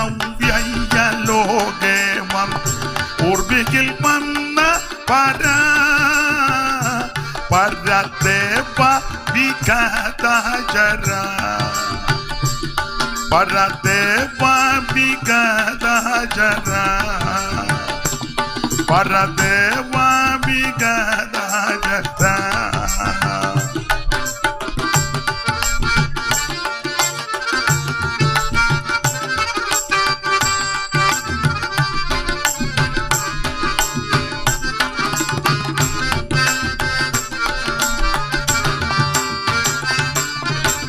കരമുയർത്തി ദൈവത്തെ മഹത്വപ്പെടുത്താം. സമയം ഒത്തിരി അതിക്രമിച്ചു. ദൂരെ നിന്നൊക്കെ ഈ കൺവെൻഷനിൽ സംബന്ധിക്കുന്ന ധാരാളം ദൈവമക്കളുണ്ട്. അതുകൊണ്ട് അധികം ഇനി ദീർഘമായിട്ട് എടുക്കുന്നില്ല. എൻ്റെ ഭാഷ പറയേണ്ടതെല്ലാം പറഞ്ഞു, അറിയിക്കേണ്ടതെല്ലാം അറിയിച്ചു. അതാണല്ലോ പ്രധാന വിഷയം. എന്നാലും എടുത്ത വാക്യത്തോട് കൂറു പുലർത്തിയില്ലെങ്കിൽ നമ്മുടെ ആൾക്കാർ പറയും, കുഴപ്പമില്ല, എന്നാലും പുള്ളി എടുത്ത വാക്യത്തിൽ നിന്നൊന്നും പറഞ്ഞില്ലെന്ന് പറയും. അല്ലേലും എന്തേലും പറയും. എന്നാ പിന്നെ അതിൽ നിന്ന് 1-2 കാര്യങ്ങൾ ചിന്തിക്കാം. കവിവാചകം പോലെ. വെളിപ്പാട് പുസ്തകം 5-ാം അധ്യായത്തിന്റെ 12-ാം വാക്യമാണ് നമ്മൾ വായിച്ചത്. അപ്പോൾ വെളിപ്പാട് പുസ്തകം 22 അധ്യായം. വെളിപ്പാട് പുസ്തകത്തിലെ പ്രധാനപ്പെട്ട വിഷയം മുമ്പേ ഓർപ്പിച്ചല്ലോ, യേശു ക്രിസ്തുവിന്റെ വെളിപ്പാട്. 1-ാം അധ്യായത്തിൽ ക്രിസ്തുയേശുവിന്റെ വെളിപ്പാട് വളരെ വ്യക്തമായിട്ട് കാണിച്ചു കൊടുത്തു. 1-ാം അധ്യായത്തിന്റെ 13 മുതൽ താഴോട്ടുള്ള തിരുവെടുത്ത് പഠിക്കുമ്പോൾ ആ കാര്യം രേഖപ്പെടുത്തിയിട്ടുണ്ട്. 1-ാം വാക്യത്തിൽ തന്നെ യേശു ക്രിസ്തുവിന്റെ വെളിപ്പാടാണ്. പല ആൾക്കാരും ധരിച്ചു വച്ചിരിക്കുന്നത് വെളിപ്പാട് പുസ്തകത്തിലെ പ്രധാനപ്പെട്ട വിഷയം 666 അല്ലെങ്കിൽ മഹോപദ്രവമാണ്, അതല്ലെങ്കിൽ സൂര്യനെ അണിഞ്ഞ സ്ത്രീയാണ്, 2 സാക്ഷികളാണ്, ഘോരവും ഭയങ്കരമായ മൃഗമാണ്, പുതിയ യെരൂശലേമാണ്, സിയോനാണ്, അതുപോലെ തന്നെ ജീവജല നദിയാണ്. ഇങ്ങനെയുള്ള വിഷയങ്ങളാണ് പലരും പ്രാധാന്യം കൊടുക്കുന്നത്. അത് തെറ്റാണെന്നല്ല, അതെല്ലാം പ്രധാനപ്പെട്ട വിഷയങ്ങളെങ്കിലും പരമപ്രധാനമായ വിഷയം വെളിപ്പാട് പുസ്തകത്തിലെ വിഷയം യേശു ക്രിസ്തുവിന്റെ വെളിപ്പാടാണ്. ഞാനും നിങ്ങളും കാണേണ്ട വെളിപ്പാട് ക്രിസ്തുവേശുവിന്റെ വെളിപ്പാട്. ആ വെളിപ്പാട് ഓരോ അധ്യായത്തിലും. 1-ാം അധ്യായത്തിൽ തേജസ്കരിക്കപ്പെട്ട ക്രിസ്തുവേശുവിനെ വെളിപ്പെടുത്തി കൊടുക്കുന്നു. നമുക്കറിയാം വെളിപ്പാട് പുസ്തകത്തിന്റെ വേറൊരു രീതി. ഈ പുസ്തകത്തെ പറ്റി ധാരാളം ആൾക്കാർ വ്യാഖ്യാന പുസ്തകം എഴുതിയിട്ടുണ്ട്. ഇവരൊക്കെ പഠിപ്പിക്കുന്നവരും ഞാനും പ്രിയ ബെന്നിച്ചനും ഒക്കെ ഒന്നിച്ച് ബൈബിൾ കോളേജിൽ പഠിച്ചവരാ. ഞങ്ങളെ ഈ പുസ്തകമൊക്കെ പഠിപ്പിച്ചത് മൺമറഞ്ഞ KK മാത്യു മുണ്ടിയപ്പള്ളി, ആ ശ്രേഷ്ഠ കർത്തൃദാസന. അപ്പോൾ ഇവരെല്ലാം നമ്മൾ പഠിച്ചാൽ കല്ലുമല കുഞ്ഞുമനച്ചാൻ പുസ്തകം എഴുതി വെളിപ്പാട് പുസ്തകത്തെ അധികരിച്ച് സൈമൺ സാറ്, YSKL സാറ്, ചെറിയാങ്കോതകരി, അങ്ങനെ ധാരാളം ആൾക്കാർ പുസ്തകമൊക്കെ നിങ്ങളുടെ കയ്യിലുണ്ട്. പക്ഷെ ഞാൻ ഈ പുസ്തകം പലതും വായിച്ചു, നിങ്ങളും വായിച്ചുള്ളത്. ഒരെഴുത്തുകാരൻ മറ്റൊരെഴുത്തുകാരോട് പല വിഷയവും യോജിക്കുന്നില്ല, എല്ലാം അങ്ങോട്ടും ഇങ്ങോട്ടും വെട്ടാം. വെളിപ്പാട് പുസ്തകത്തിലെ സ്ത്രീ ഇന്നയാളാന്ന് പറയുമ്പോൾ മറ്റേ പുള്ളി അത് വെട്ടുക, 2 സാക്ഷികൾ ഇന്നയാളെന്ന് പറയുമ്പോൾ അടുത്ത പുള്ളി വെട്ടുക. ഇതാ തമ്മിൽ യോജിക്കുന്നില്ല. അതിനൊരു കാരണവും കൂടെ പറയാം, എല്ലാ കാര്യവും ഒന്നും നമുക്ക് വെളിപ്പെട്ടിട്ടില്ല. ഇല്ല, നമുക്ക് മറഞ്ഞിരിക്കുന്ന എന്തെല്ലാം കാര്യമുണ്ട്. കാര്യം മറച്ചു വെക്കുന്നതും ദൈവത്തിന് മഹത്വമാണ്. അപ്പോൾ അറിഞ്ഞ കാര്യം അനുസരിച്ച് നമ്മളൊന്ന് ജീവിക്കേ. വെളിപ്പാട് പുസ്തകത്തിലെ പ്രധാനപ്പെട്ട വിഷയം യേശു ക്രിസ്തുവിന്റെ വെളിപ്പാടാണ്, ദൈവത്തിന് മഹത്വം. ഇത് കർത്താവ് വെളിപ്പെടുത്തി കൊടുത്തു. 1-ാം അധ്യായത്തിന്റെ 13 മുതലാണല്ലോ ക്രിസ്തുവേശുവിന്റെ തേജസ്കരിക്കപ്പെട്ട വെളിപ്പാട് യോഹന്നാൻ കാണുന്നത്. ഞാൻ ആ ഭാഗത്തേക്കൊന്നും പോകുന്നില്ല, നിങ്ങൾക്കറിയാം. ദൈവത്തിന് മഹത്വം ഉണ്ടാകട്ടെ. 2-3 അധ്യായം 7 സഭയ്ക്കുള്ള ദൂത, Ephesus, Smyrna, Pergamos, തുയതൈര, Sardis, Philadelphia, ലവോദിക്കിയ, 7 സഭയ്ക്കുള്ള ദൂത്. 4-ാം അധ്യായത്തിൽ യോഹന്നാനെ സ്വർഗത്തിലേക്ക് എടുക്കുക, അവൻ ഇവിടോട്ട് കയറി വരാൻ പറഞ്ഞു. 5-ാം അധ്യായം 4-ഉം 5-ഉം അധ്യായം പഠിക്കുമ്പോൾ അവൻ സൃഷ്ടികൾ ദൈവത്തെ ആരാധിക്കുന്നു, ആരാധനയ്ക്ക് യോഗ്യനായ ഒരു ദൈവത്തെ കാണുന്നു. ആ ഭാഗം പഠിക്കുമ്പോൾ 5-ാം അധ്യായമാ നമ്മൾ ഇന്ന് കുറുവാക്യമായിട്ട് വായിച്ചത്.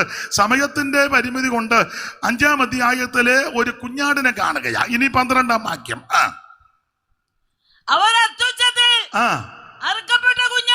അറക്കപ്പെട്ട കുഞ്ഞാട് ഞാൻ ഓർപ്പിച്ചല്ലോ. 5-ാം അധ്യായത്തിലെ കുഞ്ഞാടിന്റെ 5 പ്രത്യേകത. അതാ ഇന്ന് രാത്രി, അത് പോയിന്റ് മാത്രമേ പറയുന്നുള്ളൂ. എന്നേക്കാൾ അറിവുള്ളവരാ ഇന്ന് രാത്രി എന്നെ കേൾക്കുന്നവർ. 5-ാം അധ്യായം പഠിക്കുമ്പോൾ അറിയാം, അവൻ വീണ്ടെടുപ്പിന്റെ കാര്യങ്ങൾ അവിടെ രേഖപ്പെടുത്തിയിരിക്കുന്നത്. ആ ഭാഗം നിങ്ങൾക്ക് നന്നായിട്ട് അറിയാം, അതുകൊണ്ട് അതിലോട്ട് കിടക്കുന്നില്ല. 5-ാം അധ്യായത്തിൽ ഒരു കുഞ്ഞാടിനെ കാണുന്നു. ഈ കുഞ്ഞാടിന്റെ പ്രത്യേകത, യേശു ക്രിസ്തുവിനെ കുഞ്ഞാടെന്നും ദൈവ കുഞ്ഞാടെന്നും അറക്കപ്പെട്ട കുഞ്ഞാടെന്നും കുരളറക്കപ്പെട്ട കുഞ്ഞാടെന്നും ലോകസ്ഥാപനം മുതൽ അറക്കപ്പെട്ട കുഞ്ഞാടെന്നും 13-ലും ആമൻ ലോകത്തിന്റെ പാപത്തെ ചുമക്കുന്ന ദൈവ കുഞ്ഞാടെന്നും അതുപോലെ തന്നെ ഏതിനിറക്കപ്പെട്ട കുഞ്ഞാടെന്നും യോഗ്യനായ കുഞ്ഞാടെന്നും ആരാധനയ്ക്ക് യോഗ്യനായ കുഞ്ഞാടെന്നും വേളി കടിക്കാൻ വരുന്ന കുഞ്ഞാടെന്നും വിളക്കാകുന്ന കുഞ്ഞാടെന്നും യെശയ്യാ പ്രവചനം 53-ൽ രോമൻ കത്തിരിക്കുന്നവരുടെ ഇടയിൽ മിണ്ടാതെ ഇരിക്കുന്ന കുഞ്ഞാടെന്നൊക്കെ സന്ദർഭോചിതമായിട്ട് പല പുസ്തകത്തിൽ പല സ്ഥലത്ത് രേഖപ്പെടുത്തി. അതുകൊണ്ട് ഉറപ്പിച്ചും തറപ്പിച്ചും പറയാ, ഈ കുഞ്ഞാട് മറ്റാരുമല്ല, നസറേയനാകുന്ന യേശു ക്രിസ്തു.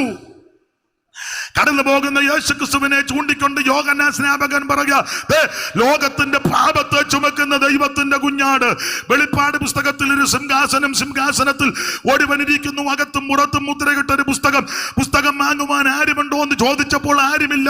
അപ്പോൾ യോഹന്നാൻ കരഞ്ഞു, മൂപ്പന്മാർ എടുത്തമെന്ന് പറഞ്ഞ് കരയണ്ട, യഹൂദാ ഗോത്രത്തിന്റെ സിംഹവും അവൻ ദാവീദിന്റെ പേരുമായവൻ പുസ്തകം വാങ്ങുവാനും അതിന്റെ മുദ്ര പൊട്ടിക്കുവാൻ ജയം പ്രാപിച്ച് കടന്നു വന്നു. ഞാൻ തിരിഞ്ഞപ്പോൾ ഒരു കുഞ്ഞാടിനെ കാണുന്നു. 5-ാം വാക്യം വായിക്കാം. 5:5. അപ്പോൾ മൂപ്പന്മാരിൽ ഒരുത്തൻ എന്നോട്,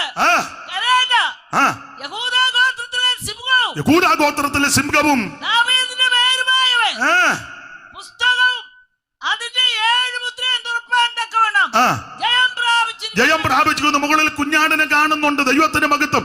ഞാൻ സാധാരണ പറയും, യെശയ്യാ പ്രവചനം 53-ൽ ഒരു കുഞ്ഞാടിനെ കാണാം, രോമൻ കത്തിരിക്കുന്നവരുടെ മുമ്പിൽ മിണ്ടാതിരിക്കുന്ന കുഞ്ഞാട്. വെളിപ്പാട് പുസ്തകത്തിലേക്ക് വരുമ്പോൾ കുഞ്ഞാടിന് വിശേഷതകൾ ഒത്തിരി ഉണ്ട്. എന്താ 5-ാം അധ്യായത്തിലെ വിശേഷത? എല്ലാം വ്യാഖ്യാനിച്ചു പോകുന്നില്ല.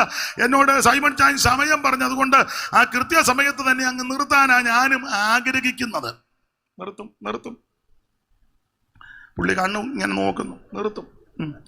അപ്പോൾ ഈ കുഞ്ഞാടിന്റെ പ്രത്യേകത എന്താണ്? ഈ കുഞ്ഞാടിന്റെ പ്രത്യേകത ഒന്ന്, 9-ാം വാക്യം വായിച്ച അമ്മാമ 5:9, 5-ാം അധ്യായത്തിലെ കുഞ്ഞാടിന്റെ 5 പ്രത്യേകത. ഒന്ന് വിശദീകരിക്കുന്നില്ല, കാര്യം പറഞ്ഞങ്ങ് വിടുക. പുസ്തകമാകുവാനും അതിന്റെ മുദ്ര വെട്ടിപ്പാനും നീ യോഗ്യൻ, നീ അറുക്കപ്പെട്ടു. അപ്പോൾ 5-ാം അധ്യായത്തിലെ കുഞ്ഞാടിന്റെ 1-ാമത്തെ പ്രത്യേകത അറക്കപ്പെട്ട കുഞ്ഞാട്. അറക്കപ്പെട്ട കുഞ്ഞാട് എന്ന് പറഞ്ഞാൽ ഒന്നുകൂടെ മനസ്സിലാക്കിയാൽ രക്തം ചൊരിഞ്ഞ കുഞ്ഞാട്. ഇന്ന് രാത്രി ഈ കുഞ്ഞാടിന്റെ പ്രത്യേകത രക്തം ചൊരിഞ്ഞ കുഞ്ഞാടാ. ആ കുഞ്ഞാട് ഇന്ന് രാത്രി നമ്മുടെ നടുവിൽ വന്നിട്ടുണ്ട്. യേശുക്രിസ്തുവിന്റെ രക്തം സകല പാപങ്ങളെയും പോക്കി നിന്നെ ശുദ്ധീകരിക്കുന്ന പരിശുദ്ധ രക്തം. ഈ കുഞ്ഞാടിന്റെ പ്രത്യേകത രക്തം ചൊരിഞ്ഞ കുഞ്ഞാടാ. യേശുക്രിസ്തുവാകുന്ന ദൈവ കുഞ്ഞാടിന്റെ തിരുരക്തം വിശേഷതയുള്ള രക്തമാ. പാപം മോചിക്കുന്ന രക്തം, രോഗം സൗഖ്യമാക്കുന്ന രക്തം, ഹാബേലിന്റെ രക്തത്തെക്കാൾ ഗുണകരമായി സംസാരിക്കുന്ന രക്തം, വിലയേറിയ രക്തം, പുണ്യാക രക്തം. അവൻ മാത്രമാണോ വെളിപ്പാട് പുസ്തകം പഠിക്കുമ്പോൾ നമുക്ക് ജയം തരുന്ന രക്തം. ഇന്ന് രാത്രി പരാജയത്തിന്റെ പടുകുടിയിൽ കിടക്കുന്ന ആരെങ്കിലും എന്നെ കേൾക്കുന്നെങ്കിൽ ഇന്ന് രാത്രി സ്നേഹിത സുഹൃത്ത് നിന്നോടൊരു കാര്യം പറയാ. നിന്റെ സകല പാപങ്ങളെയും മോചിക്കുന്ന പരിശുദ്ധ രക്തമാണ് യേശുവിന്റെ രക്തം. ഈ കുഞ്ഞാടിന്റെ 1-ാമത്തെ പ്രത്യേകത രക്തം ചൊരിഞ്ഞ കുഞ്ഞാട്. 2 വിവരിക്കുന്നില്ല, പറഞ്ഞങ്ങ് വിടുക. ആ 5-ാം അധ്യായത്തിൽ കുഞ്ഞാടിന്റെ 2-ാമത്തെ പ്രത്യേകത 6-ാം വാക്യം വായിച്ചേ അമ്മാമേ. 6-ാം വാക്യം 6. ഞാൻ സിംഹാസനത്തിന്റെയും 4 ജീവികളുടെയും നടുവിലും മൂപ്പന്മാരുടെ മധ്യത്തിലും 4 ജീവികളുടെയും നടുവിലും പിന്നെ ഒരു കുഞ്ഞാട്.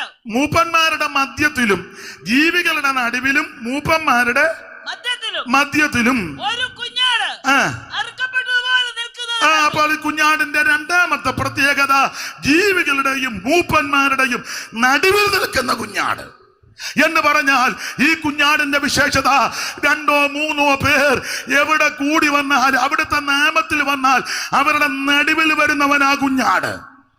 അല്ലാതെ പാപ്പച്ച വേവിച്ച കിഴക്കല്ല വരുന്നത്. നമ്മൾ ചിലരോട് കറിയാച്ചായ പ്രാർത്ഥിച്ചാട്ടോ ഓദേശി ഉടനെ കിഴക്കോട്ടടിക്കുക. എൻ്റെ അമ്മ, ഞങ്ങൾ പരാധീനതയുള്ള വീടുകളാണ്, ദാരിദ്ര്യത്തൊക്കെ അനുഭവിച്ചതാണ്. അപ്പോൾ എൻ്റെ അമ്മ കൊച്ചുനാളിൽ പറയും, ഇപ്പം ഭക്ഷണമൊക്കെ അന്ന് ഒരു കൂട്ടാനേ ഉള്ളൂ, ഒറ്റ കൂട്ടാനേ ഉള്ളൂ. അത് ചാറും കഷണവും എല്ലാം കൂടെ ഒന്നാണ്. ഇന്ന് 5-6 കൂട്ടാൻ കൊടുത്താൽ ഒരെണ്ണത്തിന് ബോധിക്കുകയില്ല. എത്ര ആട്ടെ, അതിനാ തീമ്പുളപ്പെന്ന് പറയുന്നത്. അപ്പം അന്ന് ഒരു കൂട്ടാനാ. അപ്പം കൂട്ടാൻ തരുമ്പം ചിലപ്പോൾ ഇച്ചിരിയും കൂടെ ഒന്ന് ചോദിക്കുമ്പോൾ അമ്മ പറയുന്നൊരു ഭാഷയുണ്ട്, വേണ്ട ഒത്തിരി കിഴക്കോട്ട് പോകണ്ട. ഒത്തിരി കിഴക്കോട്ട്, അമ്മ രക്ഷിക്കപ്പെട്ടതല്ലെങ്കിലും അമ്മയ്ക്കറിയാം കിഴക്ക് പരുവക്കേടാണ്. ആന്നേ അല്ല, നീ ഉടനെ കിഴക്കോട്ട് നോക്കുക. എൻ്റെ കറിയാച്ച കിഴക്കോട്ട് അധികം പോകരുത്, കിഴക്കോട്ട് നോക്കുകയും വേണ്ട. അതന്നെ യെഹെസ്കേൽ പ്രവചനം 8-ാം അധ്യായമൊക്കെ പഠിക്കുമ്പോൾ കിഴക്കോട്ടുള്ള ആരാധന സൂര്യാരാധനയാ. അതുകൊണ്ട് കിഴക്കോട്ട് നോക്കി പ്രാർത്ഥിക്കേണ്ട, കിഴക്കോട്ട് അടിക്കുകയും വേണ്ട. കാരണം കിഴക്കോട്ട് പോയതെല്ലാം ഗുണം പിടിക്കാത്തവന്മാരല്ലേ. അതാ ഞങ്ങളുടെ അമ്മ പറഞ്ഞ ഒത്തിരി കിഴക്കോട്ട് പോകണ്ട. ലോത്ത് അബ്രഹാമിനെ വിട്ട് കിഴക്കോട്ടാ പോയത്. ശിനാർ ദേശത്ത് ബാബേൽ ഗോപുരം പണിയാൻ കിഴക്കോട്ടാ പോയത്. കയ്യൻ സഹോദരനൊക്കെ ഒന്നിച്ചും പുള്ളിയും കിഴക്കോട്ടടിക്കുകയായിരുന്നു. അതുകൊണ്ട് കിഴക്കോട്ട് പരുവക്കേടാ. പ്രാർത്ഥിക്കാന്ന് പറയുമ്പോൾ നേരെ കിഴക്കോട്ട്. ഇന്ന് രാത്രി കിഴക്കോട്ടല്ല, കിഴക്കുന്നും വടക്കുന്നും ഒന്നുമല്ല, അവിടെ നമ്മുടെ നടുവിലുണ്ട്. 2-3 പറഞ്ഞ നാമത്തിൽ എവിടെ കൂടിയാലും അവരുടെ നടുവിൽ ഞാൻ അവരുടെ നടുവിൽ വസിക്കുവാൻ, അങ്ങനെ ഞാൻ അവരുടെ നടുവിൽ വസിക്കുവാൻ എനിക്കൊരു വിശുദ്ധ മന്ദിരം പണി. അല്ലാതെ ഞാൻ സ്വോത്രം കിഴക്ക് വസിക്കാൻ മന്ദിരം പണിയണമെന്നല്ല. യേശു ക്രിസ്തു നടുക്ക, ശാസ്ത്രിമാരുടെയും പരീക്ഷന്മാരുടെയൊക്കെ നടുക്ക്. 12-ാമത്തെ വയസ്സിൽ വലിയ പള്ളി ചെന്നപ്പോഴും ശാസ്ത്രിമാരുടെ നടുക്കാ കർത്താവ് ഇരുന്നത്. ക്രൂശി കിടന്നപ്പോഴും 2 ദുഷ്പ്രവർത്തിക്കാണ്ട് നടുവില മാത്രമാണോ. മുറിയടച്ചിട്ടപ്പോൾ ഉയർത്ത് അവരുടെ നടുവില. ഒത്തിരി വാക്യങ്ങളും കാര്യങ്ങളും പറയാനുണ്ട്. അതുകൊണ്ട് ഇന്ന് രാത്രി വെൺമണി ദേശക്കാരെ, എന്നെ കേൾക്കുന്നവര്, കിഴക്കോട്ട് നോക്കി പ്രാർത്ഥിക്കരുത്. അത് സൂര്യാരാധനയാണ്, സാത്താന്യ ആരാധനയാണ്. 2-3 പേർ എവിടെ കൂടിയാലും നമ്മുടെ കർത്താവ് നടുവിൽ വരും. അതുകൊണ്ട് കുഞ്ഞാടിന്റെ രണ്ടാമത്തെ പ്രത്യേകത നടുവിൽ വെളിപ്പെടുന്ന കുഞ്ഞാട്. നിർത്തുക. കുഞ്ഞാടിന്റെ മൂന്നാമത്തെ പ്രത്യേകത 13-ാം വാക്യം വായിച്ചേ അമ്മാമേ. 13. സ്വർഗത്തിലും ഭൂമിയിലും ഭൂമിക്ക് കീഴിലും സമുദ്രത്തിലുള്ള സകല സൃഷ്ടിയും അവയിലുള്ളതൊക്കെയും സിംഹാസനത്തിലിരിക്കുന്നതിനും കുഞ്ഞാടിനും സ്തോത്രവും ബഹുമാനവും മഹത്വവും ബലവും എന്നേക്കും ഉണ്ടാകട്ടെ. കുഞ്ഞാടിന്റെ മൂന്നാമത്തെ പ്രത്യേകത ആരാധനയ്ക്ക് യോഗ്യനായ കുഞ്ഞാടാ. സ്തോത്രത്തിനും സ്തുതിക്കും മഹത്വത്തിനും പുകഴ്ചയ്ക്കും ആരാധനയ്ക്കും യോഗ്യനായ ഒരുവൻ മാത്രമേ ഉള്ളൂ, അത് ദൈവ കുഞ്ഞാടാ. ആരെ ആരാധിക്കണം? ദൈവത്തെ ആരാധിക്കണം. ആരെ ആരാധിക്കരുത്? വേറെ ആരെ ആരാധിക്കരുത്. മനുഷ്യനെ ആരാധിക്കരുത്, മൃഗത്തെ ആരാധിക്കരുത്, ജരാചരങ്ങളെ ആരാധിക്കരുത്, സൂര്യനെ ആരാധിക്കരുത്, ചന്ദ്രനെ ആരാധിക്കരുത്, നക്ഷത്രത്തെ ആരാധിക്കരുത് എന്ന് വേറെ പുസ്തകം പഠിപ്പിക്കുന്നു. സ്തംഭമോ ബിംബമോ സ്തൂപമോ സാദൃശ്യമോ സ്വരൂപമോ ഒന്നും, വെള്ളത്തിലുള്ളതോ വെള്ളത്തിന് അടിയിലുള്ളതോ കരയ്ക്കുള്ളതോ ആകാശത്തുള്ളതോ ഒന്നിന്റെയും രൂപമോ സാദൃശ്യമോ കൊത്തി ഉണ്ടാക്കി വഷളത്വം കാണിച്ച് ആരാധിക്കരുതെന്ന സത്യവേദ പുസ്തകം പഠിപ്പിക്കുന്നേ. പക്ഷെ അന്നേരം തൂക്കുക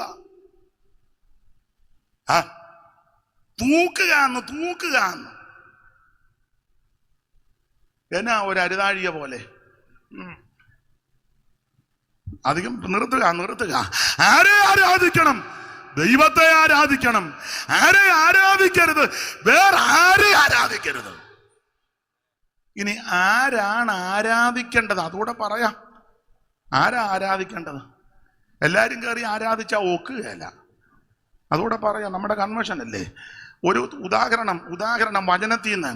ഇസ്രായേൽ മക്കൾ 430 വർഷത്തോളം ഇസ്രായേലിൽ പാർത്ത് ഒറ്റ ദിവസം പോലും ആരാധിച്ചെന്ന വാക്യമില്ല, ചാപ്പാട് കഴിച്ചെന്ന വാക്യമുണ്ട്. അവർ തന്നെ പറഞ്ഞല്ലോ. പുറപ്പാട് 16-ന്റെ 2, 3, 4, സംഖ്യ 11-ന്റെ 4, 5, 6, സംഖ്യ 21-ന്റെ 4, 5, 6 ഒക്കെ ചേർത്ത് പഠിക്കുമ്പോൾ കാപ്പാട് കഴിച്ചെന്നുണ്ട്. നല്ല കോളമായിരുന്നെന്ന് പറഞ്ഞ് ഇറച്ചിക്കലത്തിന്റെ അടുക്കൽ ആരാധിച്ചെന്നില്ല, അടുക്കൽ കലത്തിന്റെ അടുക്കൽ ഉണ്ടെന്നുണ്ട്. പിന്നെ ആരാധിച്ചത് അപ്പടാ. അത് പറയാം. ഒരു കുഞ്ഞാടിനെ അറുത്ത് ചോരത്തൽ ആചരിച്ചു. രക്ഷിക്കപ്പെട്ടേച്ച് മിസ്രയീമിൽ നിന്നില്ല, മിസ്രയീം വിട്ടേച്ച് ചെങ്കടൽ കടന്നു. അത് സ്നാനപ്പെട്ട് അക്കരെ കയറിയപ്പോൾ മിരിയാമും സഹോദരിമാരും മോശയും ഇസ്രായേൽ മക്കളും തപ്പെടുത്ത് നൃത്തം ചെയ്ത് ദൈവത്തെ ആരാധിച്ചു. അപ്പോൾ ഇങ്ങനെ അങ്ങ് ചിന്തിച്ചു, കുഴപ്പമൊന്നുമില്ല, നിർത്തുക. ആരെ ആരാധിക്കണം? ദൈവത്തെ ആരാധിക്കണം. ആരെ ആരാധിക്കരുത്? വേറെ ആരെ ആരാധിക്കരുത്. ആരാണ് ആരാധിക്കേണ്ടത്? മാനസാന്തരപ്പെട്ട് പാപങ്ങൾ ഏറ്റുപറഞ്ഞ് യേശു ക്രിസ്തുവിനെ രക്ഷിതാവായി സ്വീകരിച്ച് വെള്ളത്തിൽ മുങ്ങി പിതാവിൻ്റെയും പുത്രന്റെയും പരിശുദ്ധാത്മാവിൻ്റെയും നാമത്തിൽ സ്നാനപ്പെട്ട് മറുകര കയറിയവൻ ദൈവത്തെ ആരാധിക്കണം. വിശദീകരിക്കാൻ ഒത്തിരി താല്പര്യമുണ്ടെങ്കിലും സമയം അനുവദിക്കാത്തതുകൊണ്ട് എന്നാലും സമയം ഉത്തരവും തന്നല്ലോ. വലിയ കാര്യം. പിന്നെ നിർത്തുക.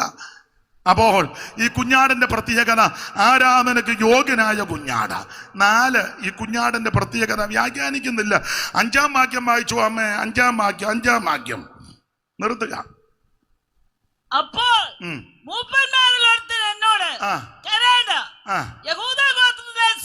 അപ്പോൾ ഈ കുഞ്ഞാടിന്റെ 4-ാമത്തെ പ്രത്യേകത ഇതൊരു സിംഹമാ. അലങ്കാര ഭാഷകൾ കൊടുത്തിരിക്കുക സിംഹം. എന്താ സിംഹത്തിന്റെ പ്രത്യേകത? സംഖ്യാപുസ്തകത്തിൽ വായിക്കുന്ന തെളിഞ്ഞു നിൽക്കുന്നവനാ സിംഹം. യേശു ക്രിസ്തു എവിടെ ചെന്നാലും തെളിഞ്ഞാ നിൽക്കുന്നത്. അതന്നെ കാണാൻ കൊള്ളാവുന്നവനാ. ഒരു തല, 2 കൈ, 2 കാല്, അതൊക്കെയാ തെളിഞ്ഞു നിൽക്കുന്നേ. അതുപോലെ ഒന്ന് ഞാൻ അങ്ങ് അടങ്ങുക. നേരം പോയി. എന്നാ പിടിച്ചു. നീ ഇതിരിക്കുന്നതുകൊണ്ടാ ഇളകുന്നെന്ന് പറയും. ഇതും പിടിച്ചു. നിർത്തി. എന്നാ സൈമച്ചന്റെ വാച്ചും പിടിച്ചു. അതും തന്നു. നിർത്തി. ഇനി പിന്നെങ്ങാനും അവസരം കിട്ടുകയാണെ ബാക്കി പറയാം. ഇവിടെ AG വരുന്നുണ്ട് 2 ദിവസത്തെ യോഗം. ഒക്കുന്നെങ്കിൽ ഇതിന്റെ ബാക്കി അങ്ങോട്ടും പറയാം, നടത്തിപ്പുണ്ടെങ്കിൽ. ഈ കുഞ്ഞാടിന്റെ പ്രത്യേകത യഹൂദ ഗോത്രത്തിന്റെ സിംഹമാ. എന്താ സിംഹത്തിന്റെ പ്രത്യേകത? തെളിഞ്ഞു നിൽക്കുക. യേശു ക്രിസ്തു എങ്ങും ചൂളേണ്ട കാര്യമില്ല. ദൈവത്തിന് മഹത്വം. എല്ലാവരുടെയും കൂട്ടത്തിൽ യേശുവിനെ വെച്ചേക്കരുത്. യേശു ക്രിസ്തു വ്യത്യസ്തനാ. സ്വഭാവം കൊണ്ട്, സംസാരം കൊണ്ട്, ഇടപാട് കൊണ്ട്, സമീപനം കൊണ്ട്, ജീവിതം കൊണ്ട്, ജനനം കൊണ്ട്, മരണം കൊണ്ട്, അടക്കം കൊണ്ട്, ഉയർപ്പ് കൊണ്ട്, ഇന്നും ജീവിക്കുന്നത് കൊണ്ട് എല്ലാവരിലും വ്യത്യസ്തൻ.